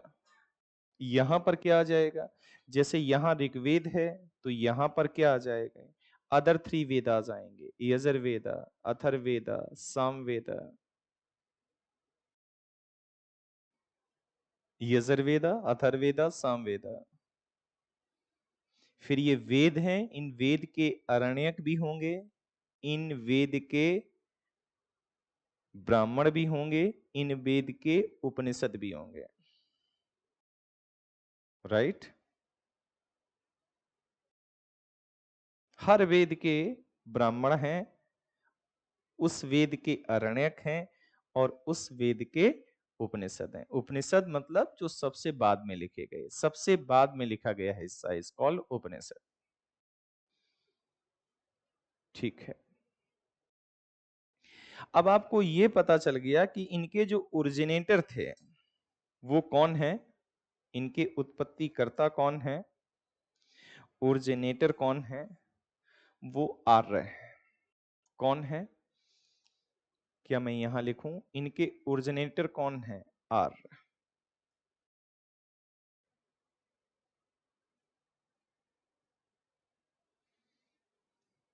What is the meaning of Arya? Arya का मतलब क्या है जी? वॉरियर नहीं, श्रेष्ठ लोग, स्कॉलर्स, श्रेष्ठ लोग। किस बात में श्रेष्ठ? किस बात में श्रेष्ठ और किससे श्रेष्ठ?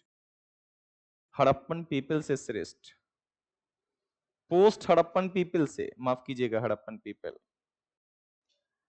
जो लोकल्स हैं यहाँ के। ये शब्द मुझे वापस कर दीजिएगा, हड़प्पन पीपल से श्रेष्ठ।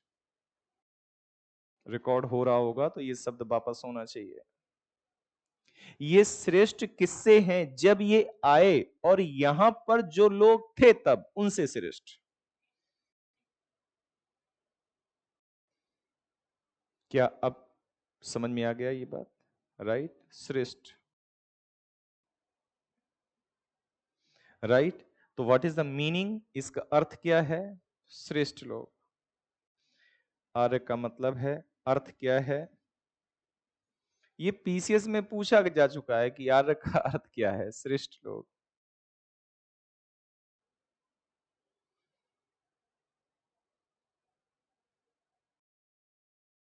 मैक्स मूलर ने 1853 में इस शब्द का प्रयोग किया है। मैक्स मूलर ने 1853 में 1853 में आर्य शब्द का प्रयोग सर्वप्रथम किया। आर्य शब्द का प्रयोग सर्वप्रथम किया।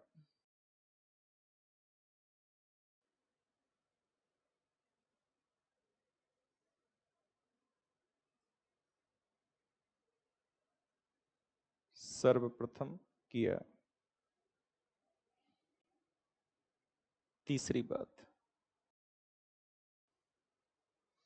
आर्य का प्रयोग ऋग्वेद में 36 बार आर्य शब्द का प्रयोग हुआ है।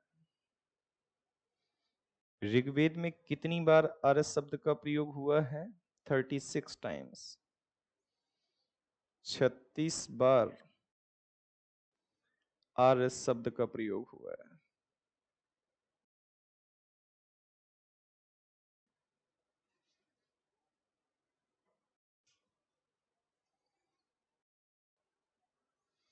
आर्य संस्कृत भाषा का शब्द है।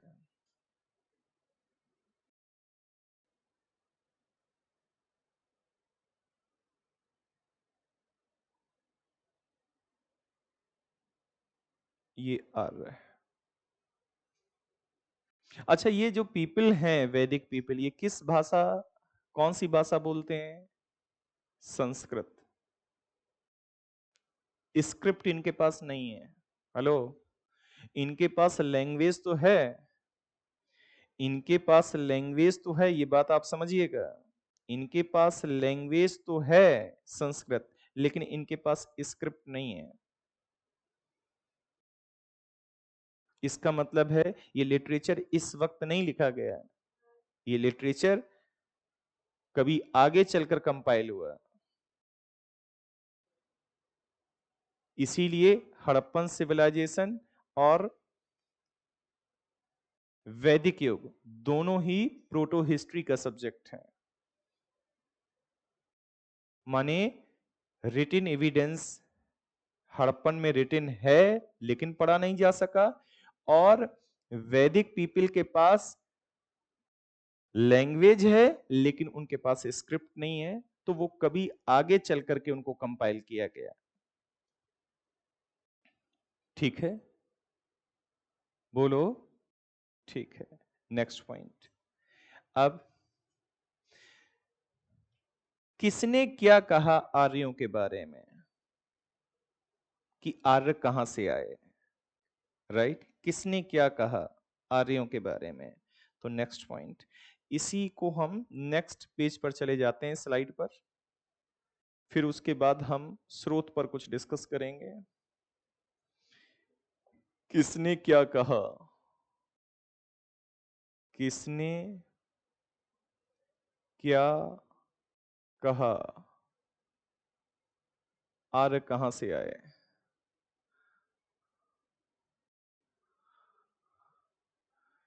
ये भारत, ये भारत से ही हैं, भारत के बाहर हैं? तो उस पर किसने क्या कहा?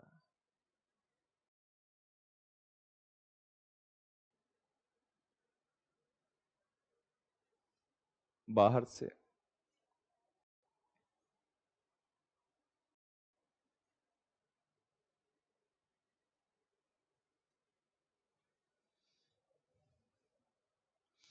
एलडी कलर हैं जो बोलते हैं कश्मीर या हिमालय। एलडी कलर, इसमें एलडी कलर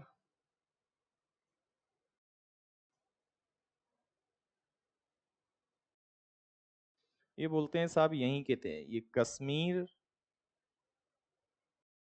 या हिमालय। और उसके पीछे कुछ तर्क भी दे रहे हैं, उस तर्क को हमें जानना नहीं है।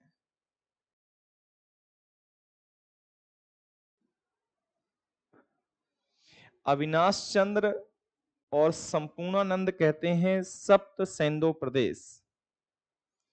अविनाश चंद्र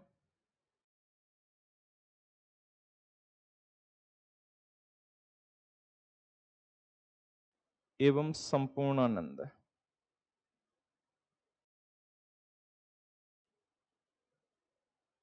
बोल रहे हैं क्या? सप्त सेंदो प्रदेश। सप्त सेंदो मतलब समझ गए ना, वही 7 नदियां। कौन? जो सिंधु और उसकी सहायक हैं, रावी, झेलम, सतलज, सप्त सेंदो प्रदेश। वैसे लिखिए सप्त सेंदो प्रदेश। इंग्लिश को लिखिए SAPTA सप्त। हाँ हाँ लिखिए। और आपको पता है मेंस में अगर कोई हिंदी का शब्द इंग्लिश में नहीं आ रहा तो उस हिंदी को इंग्लिश में लिख देंगे, वो इंग्लिश मीडियम ही हो गया। जानकारी है आपको इसकी? नहीं है तो कर लीजिए। सप्त सेंदो SANDH ऐसे लगाइए प्रदेश। ठीक है। अच्छा, सप्त सेंदो प्रदेश की लोकेशन समझ रहे हैं ना मुझे? सिंध और उसकी सहायक नदियों का जो क्षेत्र है। ठीक। ब्रह्मर्षि प्रदेश क्या है? गंगानाथ झा। ये आप क्या करिएगा, 2 3 4 देख लीजिएगा किसने क्या कहा, देख लीजिएगा। हर किताब में लिखा है। क्यों इतनी महत्वपूर्ण क्लास हम डेटा में खराब कर दें, डेटा देने में, जहां विजडम का इस्तेमाल, कुछ तर्क भी दे रहे हैं इसमें, क्या ये काम आपसे हो पाएगा? कुछ तर्क भी दे रहे हैं कि यहां से क्यों, लेकिन सबसे ज्यादा हम किसको मानेंगे? बैक्टीरिया या मध्य एशिया से। भारत के बाहर से भी इस थियरी पर कई लोगों ने बहुत कुछ कहा, कई लोगों ने बहुत कुछ कहा, लेकिन सबसे ज्यादा जो थियरी को सपोर्ट दिया गया वो क्या है? बैक्टीरिया या मध्य एशिया। किसने कहा? Max Muller. बैक्टीरिया ऑब्लिक मध्य एशिया। कौन कह रहा है? Max Muller. Max Muller. इस थ्योरी को सपोर्ट किया जा रहा है। ये theory, this theory supported by scholars. इस थ्योरी को स्कॉलर्स के द्वारा सपोर्ट किया जा रहा है।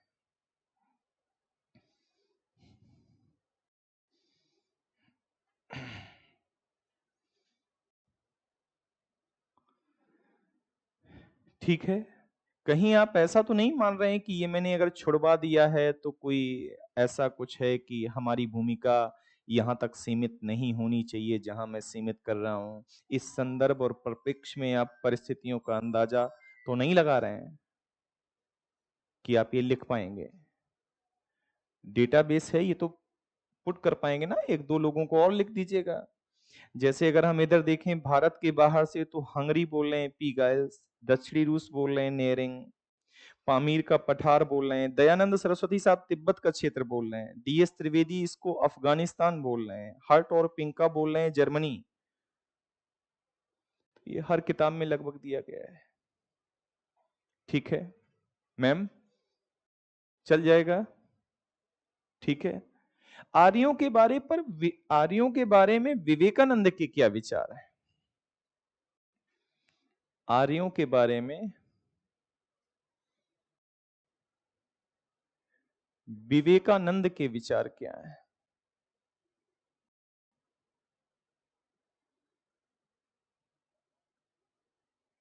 कल हम लोग आपसे डिस्कस करेंगे विवेकानंद के विचार क्या हैं आर्यों के बारे में।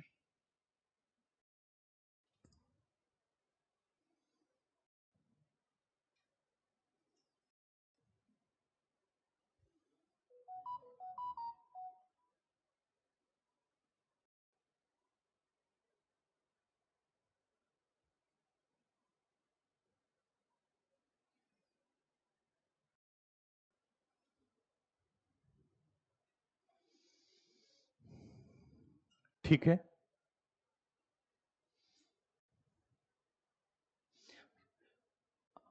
तो ये फिल हो जाएगा ना, अगर 1 2 बात और लिखनी होगी आपको, हर किताब में, RS शर्मा में भी होगी, NCERT में भी होगी। पीछे हम लोग आए तो याद करिए कि ये मैंने क्या लिखा था, सोर्स। सोर्स क्या है हमारे पास, आर्कियोलॉजिकल एविडेंसेस क्या है, लिटरेचर तो है हमारे पास, आर्कियोलॉजिकल एविडेंसेस क्या है, तो सोर्सेज लिखिए।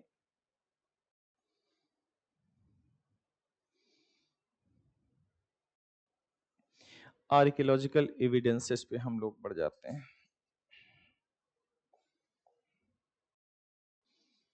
स्रोत,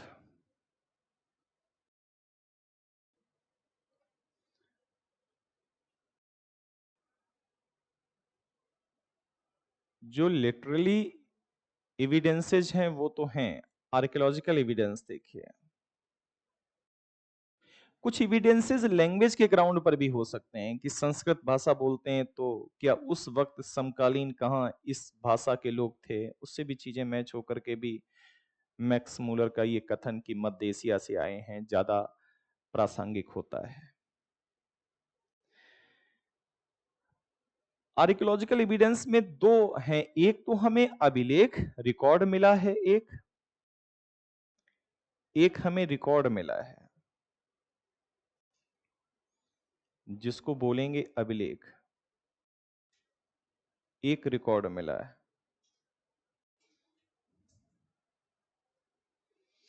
और पॉटरी रिकॉर्ड, और पॉटरी मृदभांड, ये दो रिकॉर्ड हैं।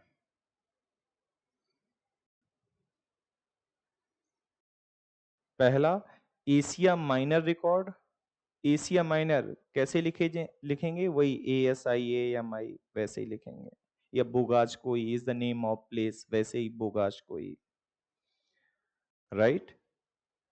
एशिया माइनर,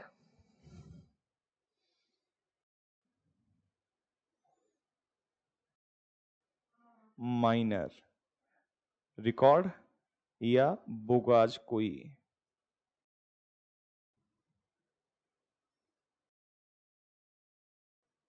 बोगाज कोई रिकॉर्ड, एशिया माइनर या बोगाज कोई record.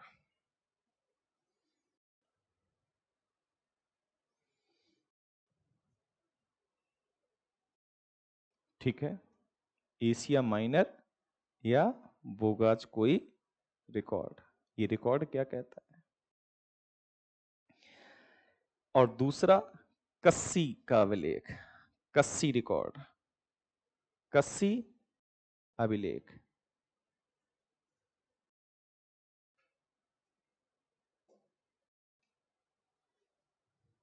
कस्सी name of the location, Kassi Iran में एक लोकेशन पड़ेगी कस्सी।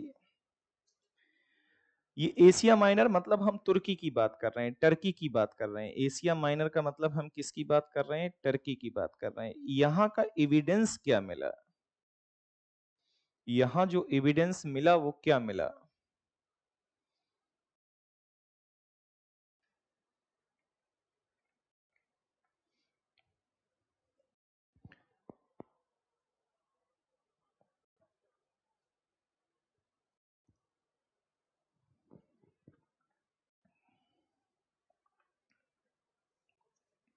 यहां क्या मिला, ये 1400 BC का है।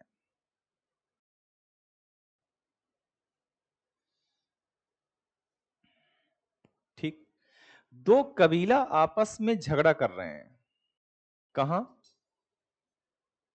बोगाशकोई में, टर्की में, एशिया माइनर में।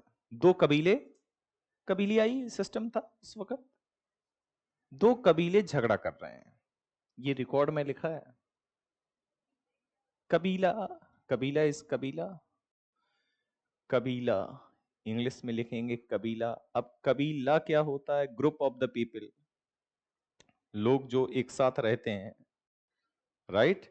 आज यहां कल वहां, परसों वहां, फिर किसी दिन और वहां, इसका कबीला, उनका अपना एक सरदार होता है जी। बहुत सारी जातियां ऐसी हैं, लेकिन आज तो भारत में कबीले नहीं मिलेंगे। Banjara is also the permanent, उनका भी कॉन्सेप्ट परमानेंट होम हो गया। तो उस वक्त कबीलियाई सिस्टम था, माने क्योंकि कबीला convert into the permanent home, the concept of permanent home when the agriculture comes to exist. ठीक है, जब एग्रीकल्चर आ जाएगा, अर्थव्यवस्था आ जाएगी, और अर्थव्यवस्था कृषि कब आ रही है? Neolithic people. तो before the neolithic people there is a कबीला सिस्टम। न्यूलिथिक के बाद परमानेंट होम का कॉन्सेप्ट आया। इसका मतलब ये हम नहीं कह रहे हैं कि पूरे भारत में परमानेंट होम का कॉन्सेप्ट आ गया। जहां परमानेंट होम का कॉन्सेप्ट आया, जिनका अपना कल्चर था उनको इतिहास में लिखा गया, और जो जिन्होंने अपना कल्चर डेवलप नहीं किया, हम उनकी बात नहीं कर रहे हैं हिस्ट्री में। तो दो कबीले झगड़ा कर लिए। उस कबीले का नाम है हित्ती और मितन्नी, HITTAI। दो कबीले झगड़ा कर रहे हैं। दो कबीला दो कबीला हैं, और HI मैं करेक्ट इंग्लिश देख करके लिखवाता हूं, HITTAI मितन्नी, MITTANI मितन्नी। दो कबीले हैं। मितन्नी ANNI, दो कबीले हैं मैम, और ये झगड़ा कर ले रहे हैं। अच्छा, कुछ समय पहले तक अपने यहाँ आप देखते थे ना, न्यायालय में गीता की कसम खा के कहता हूं, कोई संगीता की भी खा लेता था, लेकिन गीता की कसम खाते थे लोग। ठीक है, उसके पहले भगवान की कसम खाइए, वो उधर उसकी, दिस इज द क्राइटेरिया कि आप सच बोल रहे हैं या नहीं बोल रहे हैं। आपको ताज्जुब होगा ये जानकर कि जो ऋग्वेदिक लिटरेचर में गॉड दिए गए हैं, उन भगवान की कसमें ये दो कबीला खा रहे हैं कि आज के बाद हम लोग झगड़ा नहीं करेंगे, this is your territory, this is my territory. अगर यहां के भगवान को, जैसे मान लो रसिया यूक्रेन युद्ध लड़ रहे हैं, और ये दोनों टेबल पे बैठे और बजरंग बली की कसम खाएं कि आज के बाद यूक्रेन नाटो में शामिल नहीं होगा, हम बजरंग बली की कसम खा के कहते हैं, तो what is the importance of Bajrang Bali? आप समझ सकते हो कि नहीं? ये दोनों कबीला, इनके बीच में युद्ध विराम की घोषणा होती है कसमें खा के, वादे करके। और वो किस गॉड? इंद्र, वरुण, मित्र नासत्य, इन चार देवताओं के नामों का उल्लेख है इनके कंप्रोमाइज होने में। ऑन द बिहाफ ऑफ, इनका कंप्रोमाइज कैसे हो रहा है? On the behalf of these four gods, the कसमें, द वादे, on the ground of this God.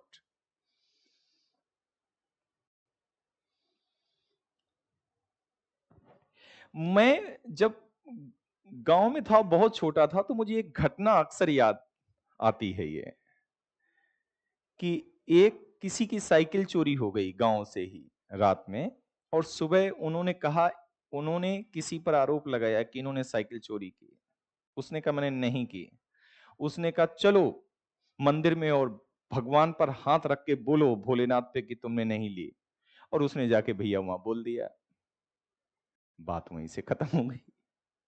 बाद में पता चला कि ली उसी ने दी लेकिन उस समय वो बात वहीं कर, this is the importance of the temple. ठीक है, आप सीधा इंग्लैंड से तो लैंड किए नहीं हो आप लोग यहाँ भारत में। ये आप चीजें आप भी तो जानते होगे, कि ऐसे सुन रहे हो कि मार मैं कुछ स्पेशल बता रहा हूँ, आप नहीं जान रहे हो। ऐसा होता है या नहीं होता है ना? तो जिन झगड़ा हुआ, और झगड़े के बाद संधि हुई,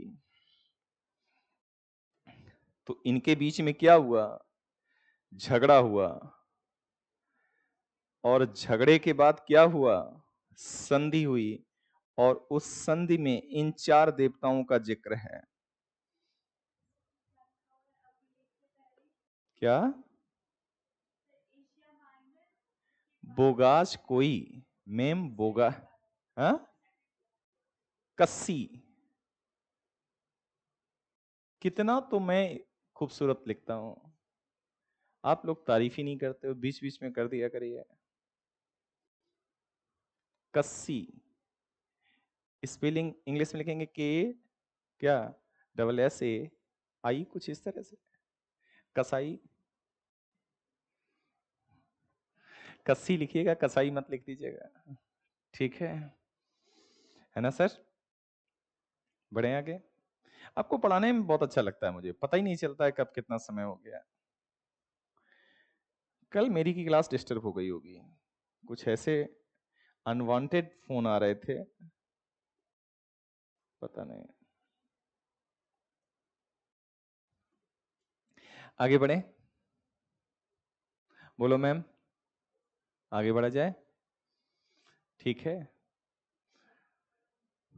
हंसते मस्ते रहिए जिंदगी में, है ना? 20-20 साल निकल गए, जिंदगी के लगभग 20 साल निकल गए होंगे। जिंदगी है कितनी? 3 ही टुकड़ों में तो है, 20 20 20। क्योंकि इसके आगे क्या दवा अगर है तो, और प्लस क्या दुआ, इसी के वजह से तो जिंदगी इसके बाद चलेगी। 60 के बाद जिंदगी कैसे चलेगी? दवा और दुआ से।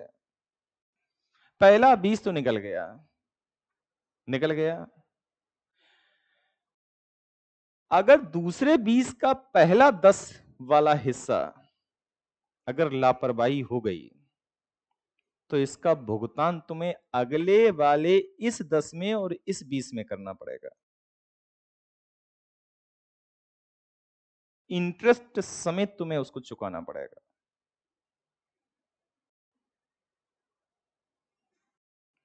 जो इस 10 के फेस में अब लापरवाही हुई, ये तो ठीक है, जैसे जिया जिया जिया, जैसे जिया जो जिया, क्या बात है, क्या जिया क्या नहीं जिया, जो जिया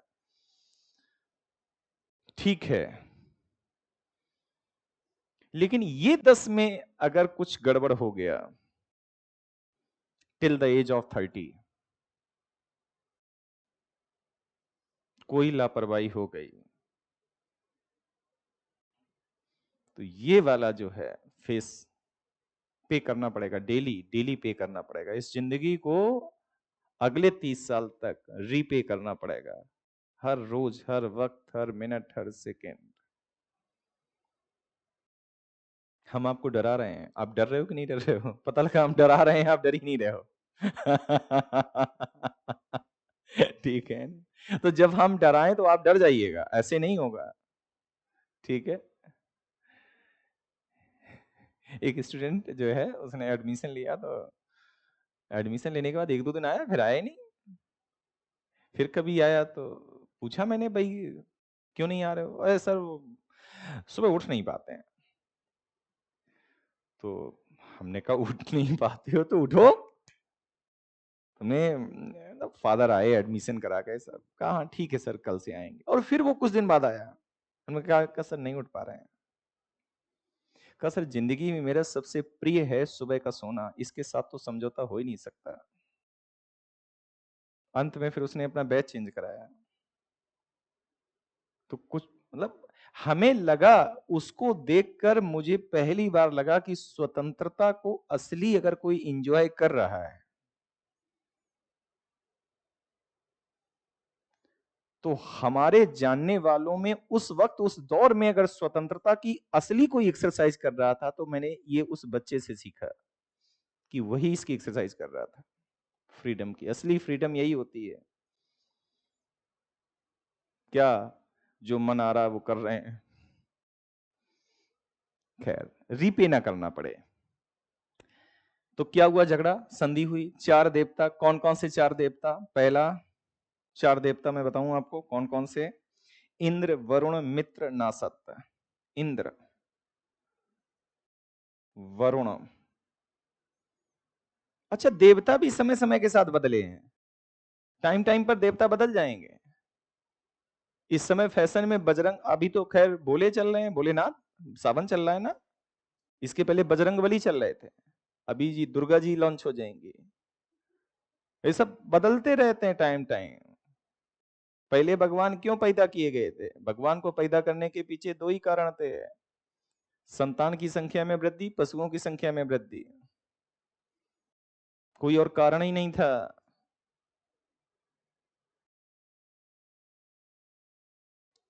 ठीक है, अभी पढ़ेंगे। वरुण, इंद्र, वरुण, मित्र, नासत।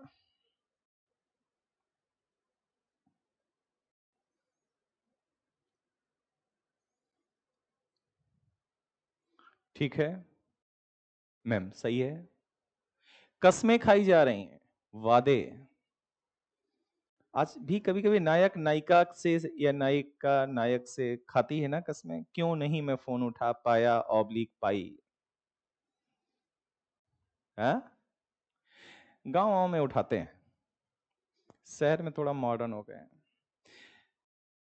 इतनी बात क्लियर हो गई। तो इंपॉर्टेंस है हमारी कि नहीं है, हमारे गॉड की। तो इसका मतलब ये एविडेंस जो लिटरेचर है उसका एविडेंस आर्कियोलॉजिकल से मिल गया, पहली बात। दूसरी बात, एक कस्सी का रिकॉर्ड है, और ये कहां मिला है? ईरान में। साफ कर दें इसे, बोलो।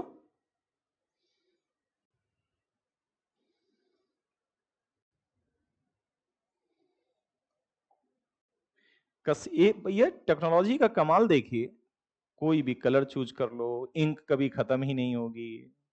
टेक्नोलॉजी का कमाल देखिए, क्या बात है। एक दिन ऐसा आएगा कि आदमी को भी डाला जाएगा, जैसे आज इंटर मारते हैं ना, वो ईमेल चला जाता है, आदमी को भी डालेंगे, इंटर मारेंगे, सटाक से पहुंच गया, निकल गया सामने वाले के सामने, लो हम आ गए। अभी आप देखना। टेक्नोलॉजी ये कहां जाएगी, मैं सोच रहा हूँ कहां खत्म होगी ये। पहले टीवी भी देखिए आप, कैसे दो तीन लोग पकड़ते थे, कहीं अगर शिफ्ट कराना हो तो पकड़ना तुम, हो गया तुम पकड़ना, गिरा मत देना, हाँ हाँ हम भी देखे, लेके थोड़ा धीरे धीरे फिर रख रहे हैं। आज भैया क्या है, कहाँ से आ रहे हो, या कुछ नहीं है टीवी लेके आ रहे हैं, अच्छा टीवी लेके आ रहे हो, कोई बात नहीं। क्या समय आ गया है, समय आप देखिए कहाँ गया। हाँ, टीवी नीचे गिर गई। ठीक है। नीचे गिर गई टीवी, कुछ नहीं हुआ। आगे, कस्सी अभिलेख। ये टेक्नोलॉजी बहुत। कस्सी अभिलेख में क्या है, सुनो गांव वालों। कस्सी अभिलेख कहाँ है? 1600 बीसी का है, 1600 बीसी का। कहां से मिला है? ईरान से मिला है।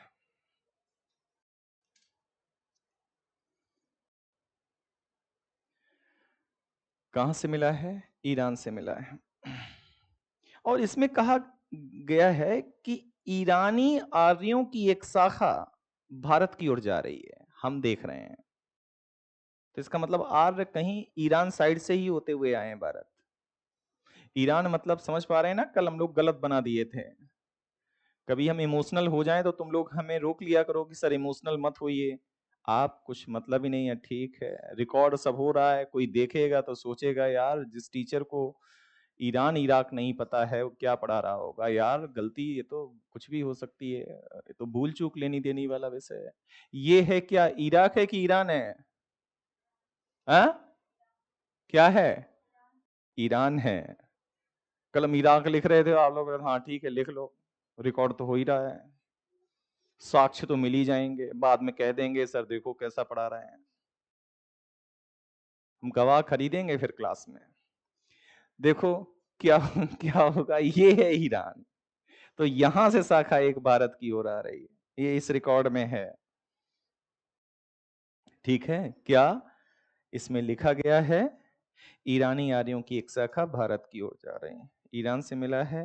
ईरानी आर्यों की एक शाखा,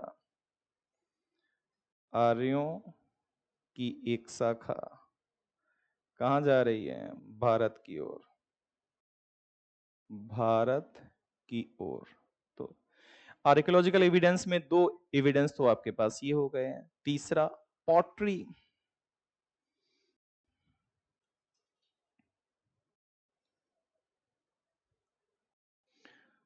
पॉटरी। वैदिक आर्यों ने जो लिटरेचर में कहा, जिस पॉटरी के बारे में उन्होंने बताया, वही पॉटरी अगर हमें किसी स्थान से मिल जाए और उस पॉटरी का कार्बन डेटिंग मेथड से वही वक्त निकल आए, इसका मतलब लिटरेचर आर्कियोलॉजिकल का लिटरेरी एविडेंस से मैच हो गया और ये अब बात पूरी पूरी करेक्ट हो गई। ये बात आप समझ पाए जो मैंने बोला? पक्का बोलो मैम, आप बताएं। आप आजकल नाराज रह रही हैं क्या? तो उसका उसका नाराजगी से क्या लेना देना है? अच्छा ठीक है, आगे बढ़े। पॉटरी, इसमें देखेंगे क्या है, पीजीडब्ल्यू। वैदिक आर्य जिस पॉटरी की चर्चा कर रहे हैं वो क्या है? पीजीडब्ल्यू, चित्रित धूसर मृदबांड, पेंटेड ग्रे वेयर कल्चर। चित्रित धूसर मृदबांड, PGW, painted grey ware culture, ware culture. ये कहां कहां से मिला है? हस्तिनापुर।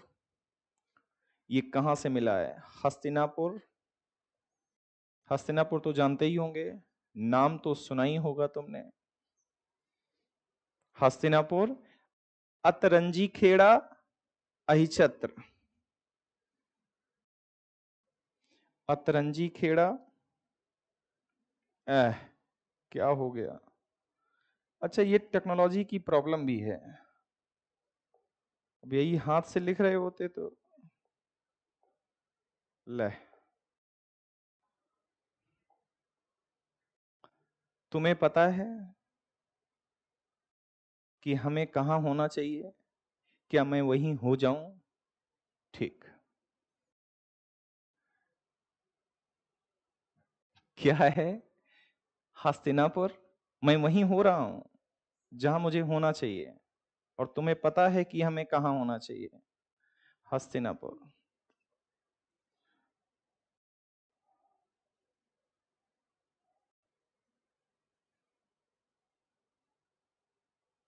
फिर अतरंजी खेड़ा,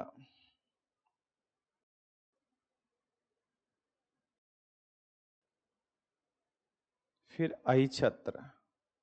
ये लोकेशन है हस्तिनापुर और उसके आसपास। लगभग ऐसे 700 साइट्स हैं लगभग, राइट। अहिछत्र, अहिछत्र, हाँ ये अच्छा नहीं लिखा मैंने, तुम कह सकते हो अहिछत्र। हा, हा ऐसे बनता है ना? खा ऐसे बनता है, खा। कुछ लोग ऐसे बना देते हैं खा, ये खा नहीं है, ये वो है, रब तुझ में रब दिखता है यारा मैं क्या करूं, ऐसा वाला। ये खा है, ये खा नहीं है। ठीक है, ये सब रिकॉर्ड हो रहा होगा ना? हो जाने दो। अरे ना मैम ना, मतलब कहने का मतलब है ये ऐसी कुछ लोकेशंस हैं जहां एक्सकेवेशन काम हुआ है, ऐसी कई और साइट्स हैं जहां एक्सकेवेशन होना बाकी है। मतलब ऐसी कुछ साइट्स हैं, ये मत लिखिए इसको, मैं एक बात बता रहा हूँ, ईटीसी लिख करके छोड़ दीजिए।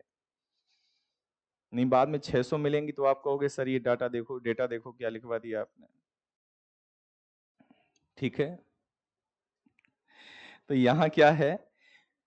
यहां पर क्या मिला? पीजीडब्ल्यू। क्या मिला?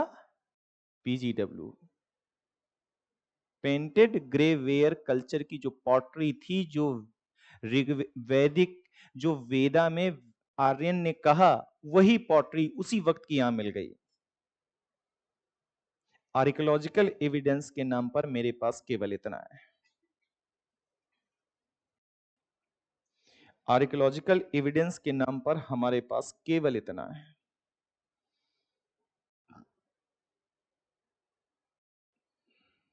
क्या मैं अब आगे बढ़ूं?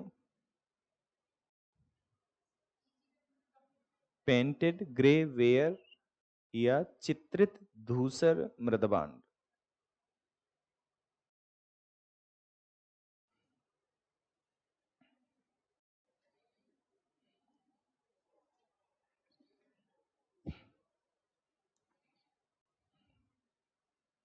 ठीक।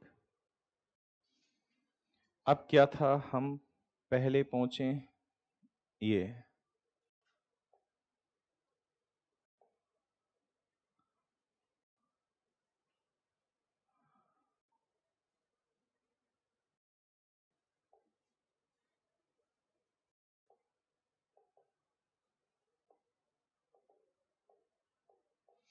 ये पेज क्यों नहीं आ रहा है? कैसे आएगा?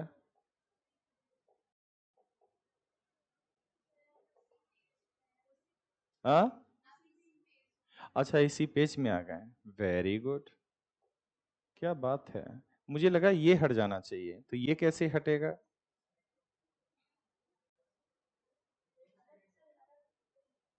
ये कैसे हटेगा? ले, आ तो गया। ठीक है, तो क्या ये हो गया, ये हो गया, ये हो गया। अब हम लोग किस पे आ जाएं? फीचर पे। राइट, फीचर पे।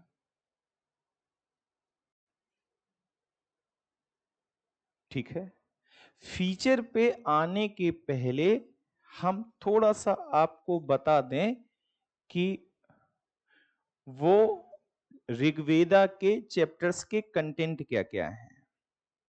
ठीक है, फीचर में आने के पहले तो हम लोग नए उस पर चले जाते हैं। क्या क्या नए चले जाते हैं? देखिए, सबसे पहले जो लिटरेचर है उसमें क्या है? वेदा है। हर वेद के ब्राह्मण हैं, ब्राह्मण्स हैं। हर वेद के अरण्यक हैं।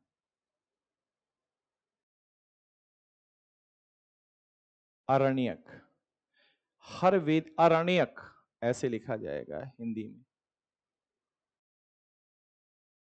और सबसे लास्ट वाला हिस्सा इस काल उपनिषद। और उपनिषद को ही हम लोग बोलते हैं वेदांत। वेदांग नहीं, वेदांग तो आगे आएंगे, षड दर्शन तो आगे आएगा। वेदांत क्या? वेदांत। हर वेद के हैं, चारों वेद के। आपको मैं एक आज अच्छा होमवर्क दे रहा हूं। क्या दे रहा हूं? होमवर्क आपको। क्या है? ऋग्वेद के आप 2 ब्राह्मण लिख करके लाइए, उसके 2 अरण्यक लिख करके लाइए। 2 ब्राह्मण 2 अरण्यक लिख के लाइए।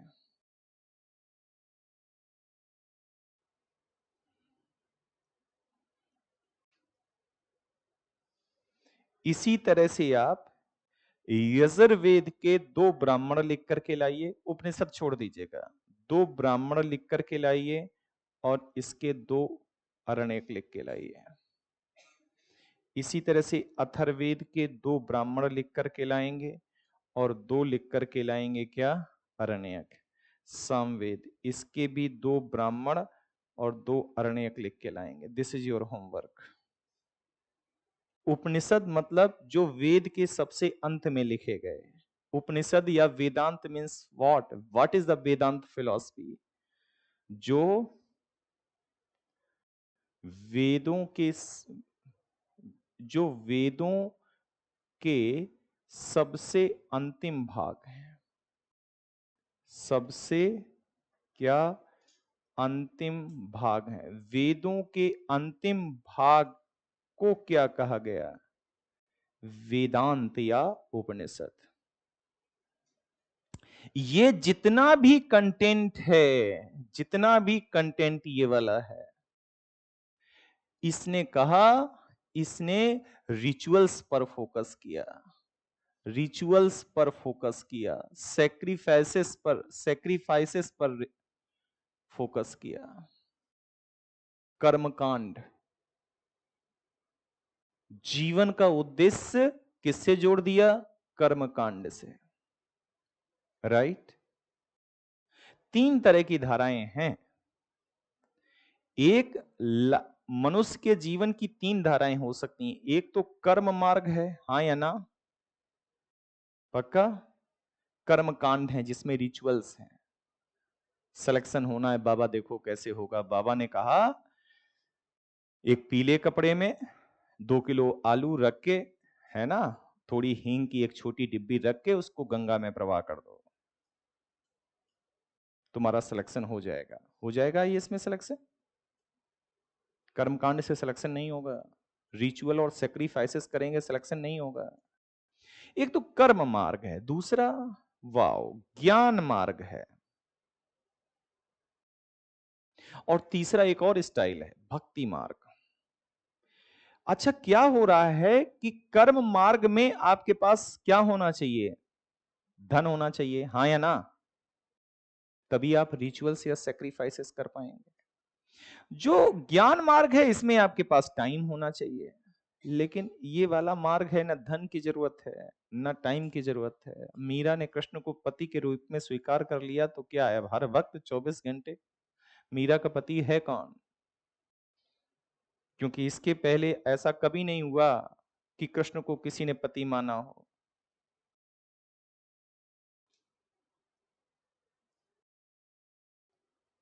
बात आप समझ रहे हैं?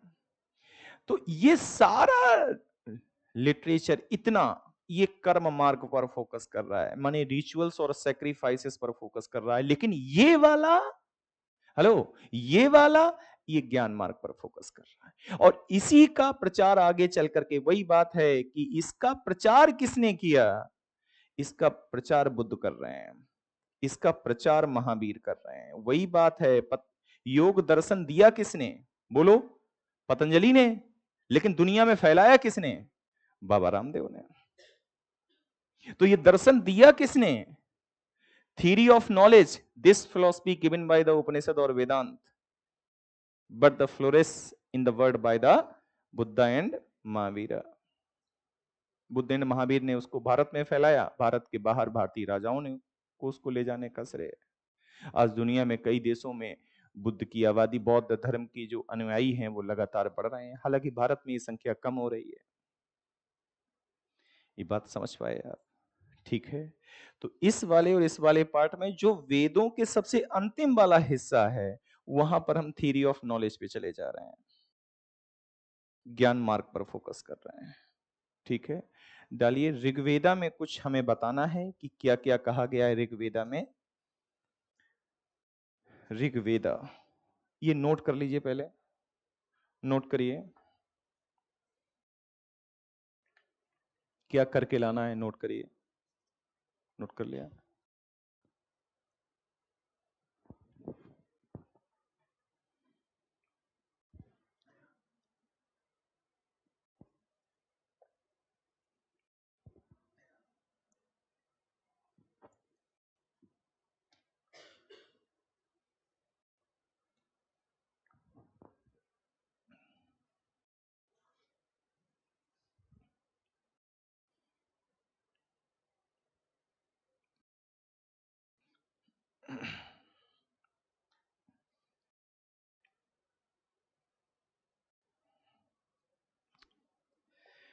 ऋग्वेदा देखें,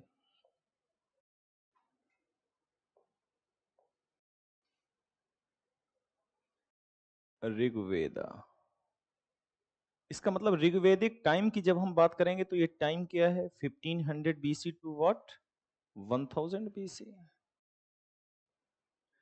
टोटल 10 चैप्टर्स हैं। कितने चैप्टर हैं? 10 चैप्टर्स हैं ऋग्वेदा में।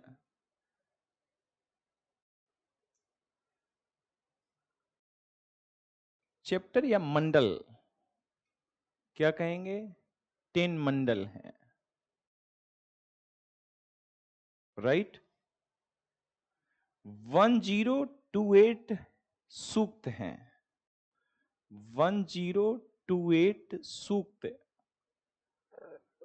इंग्लिश में बोलते हैं हिम्स, HYMS।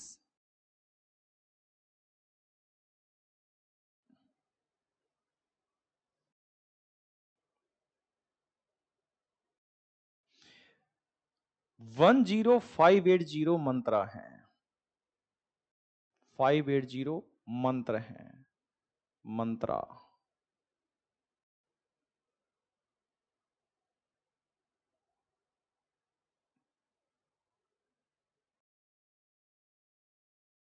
इंग्लिश में बोलते हैं इसको वर्सेस भी, VERSES, वर्सेस। तो देखिए, हर चैप्टर में कुछ सूक्त हैं और हर सूक्त में कुछ मंत्र हैं। अगर हम वन सूक्ता बराबर देखेंगे, वन हिम्स रिलेशन अगर हम देखें बराबर 3 से लेकर के 300 क्या वर्सेस हैं किसमें? 3 से लेकर के 300 वर्सेस हैं किसमें? प्रत्येक हिम्स में, प्रत्येक सूक्त में। तो सूक्त और मंत्र के बीच में रिश्ता क्या है? एक सूक्त में कई कई मंत्र हैं और प्रत्येक मंत्र अग्नि देवता की उपासना से प्रारंभ होता है। सो प्रत्येक मंत्र। तो क्या इतनी बात क्लियर हुई?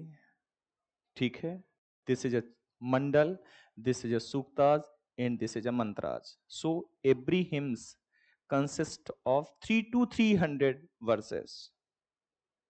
ठीक है, बोलो, आगे बढ़े।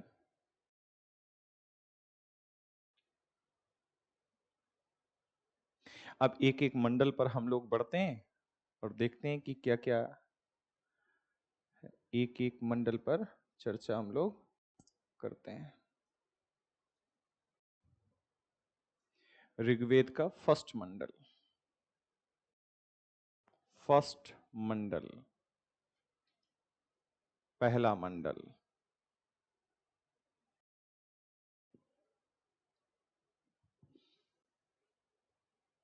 आपको सोच रहे होंगे इसमें मुझे कुछ नहीं लिखना है, सेकेंड मंडल में क्या दिया गया है। आपको सोच रहे होंगे हम कुछ लिखेंगे, इसमें भी कुछ नहीं लिखना है। थर्ड मंडल, हर मंडल किसी न किसी टीचर को समर्पित है। तीसरा मंडल समर्पित है विश्वामित्र को। किसको समर्पित है? कौन टीचर है?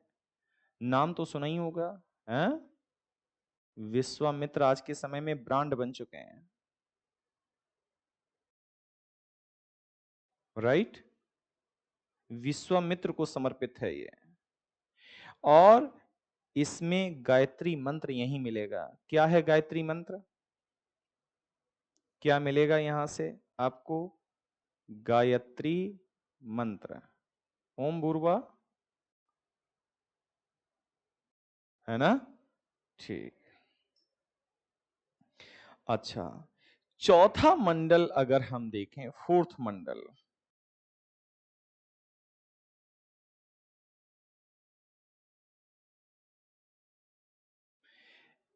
एक मंडल और केवल एक सूक्त कृषि के लिए समर्पित है। इसका मतलब आप समझ सकते हैं कि इंपॉर्टेंस कृषि की बहुत इस वक्त नहीं है। केवल एक सूक्त कृषि को समर्पित है।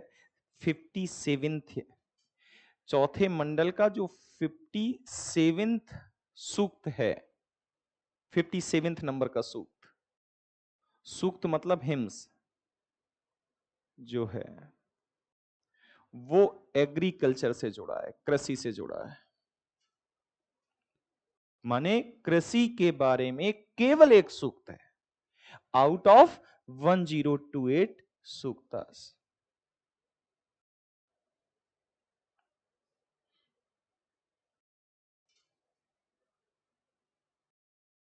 सातवां मंडल,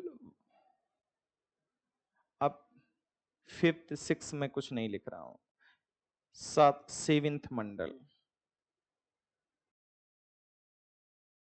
जो सातवां मंडल है वो वशिष्ठ, विश्वामित्र के साथ साथ तुमने वशिष्ठ का भी नाम सुना होगा।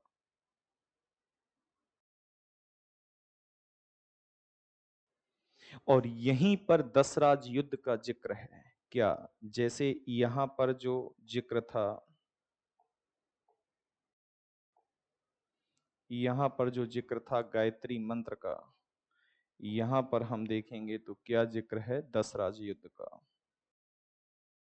दशराज युद्ध, ये आपका होमवर्क है। 10 राजाओं के बीच युद्ध हुआ। कौन कौन से 10 राजा थे? किस नदी के किनारे हुआ? परसुनी नदी के किनारे हुआ। वर्तमान में परसुनी नदी को क्या कहते हैं? 10 राज युद्ध में 5 आर्य राजा थे, 5 अनार्य राजा थे। एक तरफ आर्य 5 राजा, एक तरफ अनार्य, जिसमें आर्यों की जीत हुई। और आर्यों की जिसमें जीत हुई उसमें एक महत्वपूर्ण कबीला भी था जिसका नाम था भरत। उसी के नाम पर इस देश का नाम भारत पड़ गया। ये कहानी। So fulfil this story please. Right? हो जाएगा। वो तो गूगल कर लेंगे तो वो सब उपलब्ध करा देगा। This is the 1 rupees information. ये 1 रुपए का सवाल है। 2 रुपए का होता तो मैं बता देता। ये डिटेल फिल करिएगा। 10 राज्य युद्ध की। किस नदी के किनारे हुआ? 5 आर्य 5 अनार राजा, जिसमें आर्य की जीत हुई, आर्यों की जीत हुई। एक सुदास कबीला था। सुदास।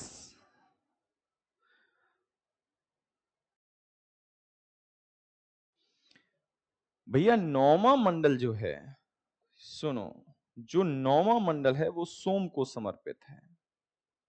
सोम जानते हैं क्या है? ये सोम को समर्पित है। इंद्र को बड़ा प्रिय है ये। बताते हैं मंजुवत पर्वत से कहीं लाया जाता है, कश्मीर से। सोम मतलब जानते हैं ना? क्या? सोम रस। हाँ वही। देखो तुम्हारा ध्यान किधर है? ठेके की दुकान इधर है। ठीक है, वही वाला सोमरस। ठीक है। इंद्र इसीलिए पियक्कड़ है। इंद्र पी लेता है तो इसीलिए उसका सिंहासन चला जाता है हर बार। पीने का यही प्रॉब्लम है, सिंहासन चला जाएगा।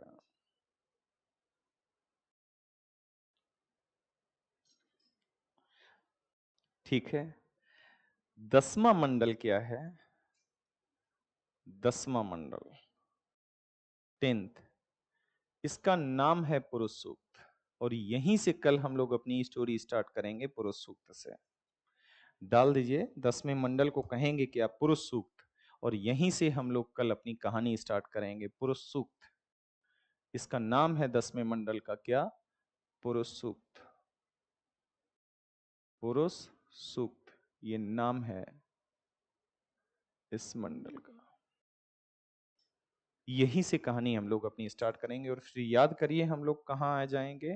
इतना चर्चा करने के बाद, इतनी चर्चा हुई, थोड़ी सी चर्चा यजुर्वेद, थोड़ी अथर्ववेद, थोड़ी सामवेद, फिर हम कहाँ आ जाएंगे? जियोग्राफी। थोड़ी थोड़ी चर्चा करेंगे कल। फिर इकोनॉमी, फिर पॉलिटी, फिर सोसाइटी, फिर उनका रिलीजियस बिलीफ। ठीक है, बुला दीजिए। ठीक है, नमस्ते, कल मिलते हैं।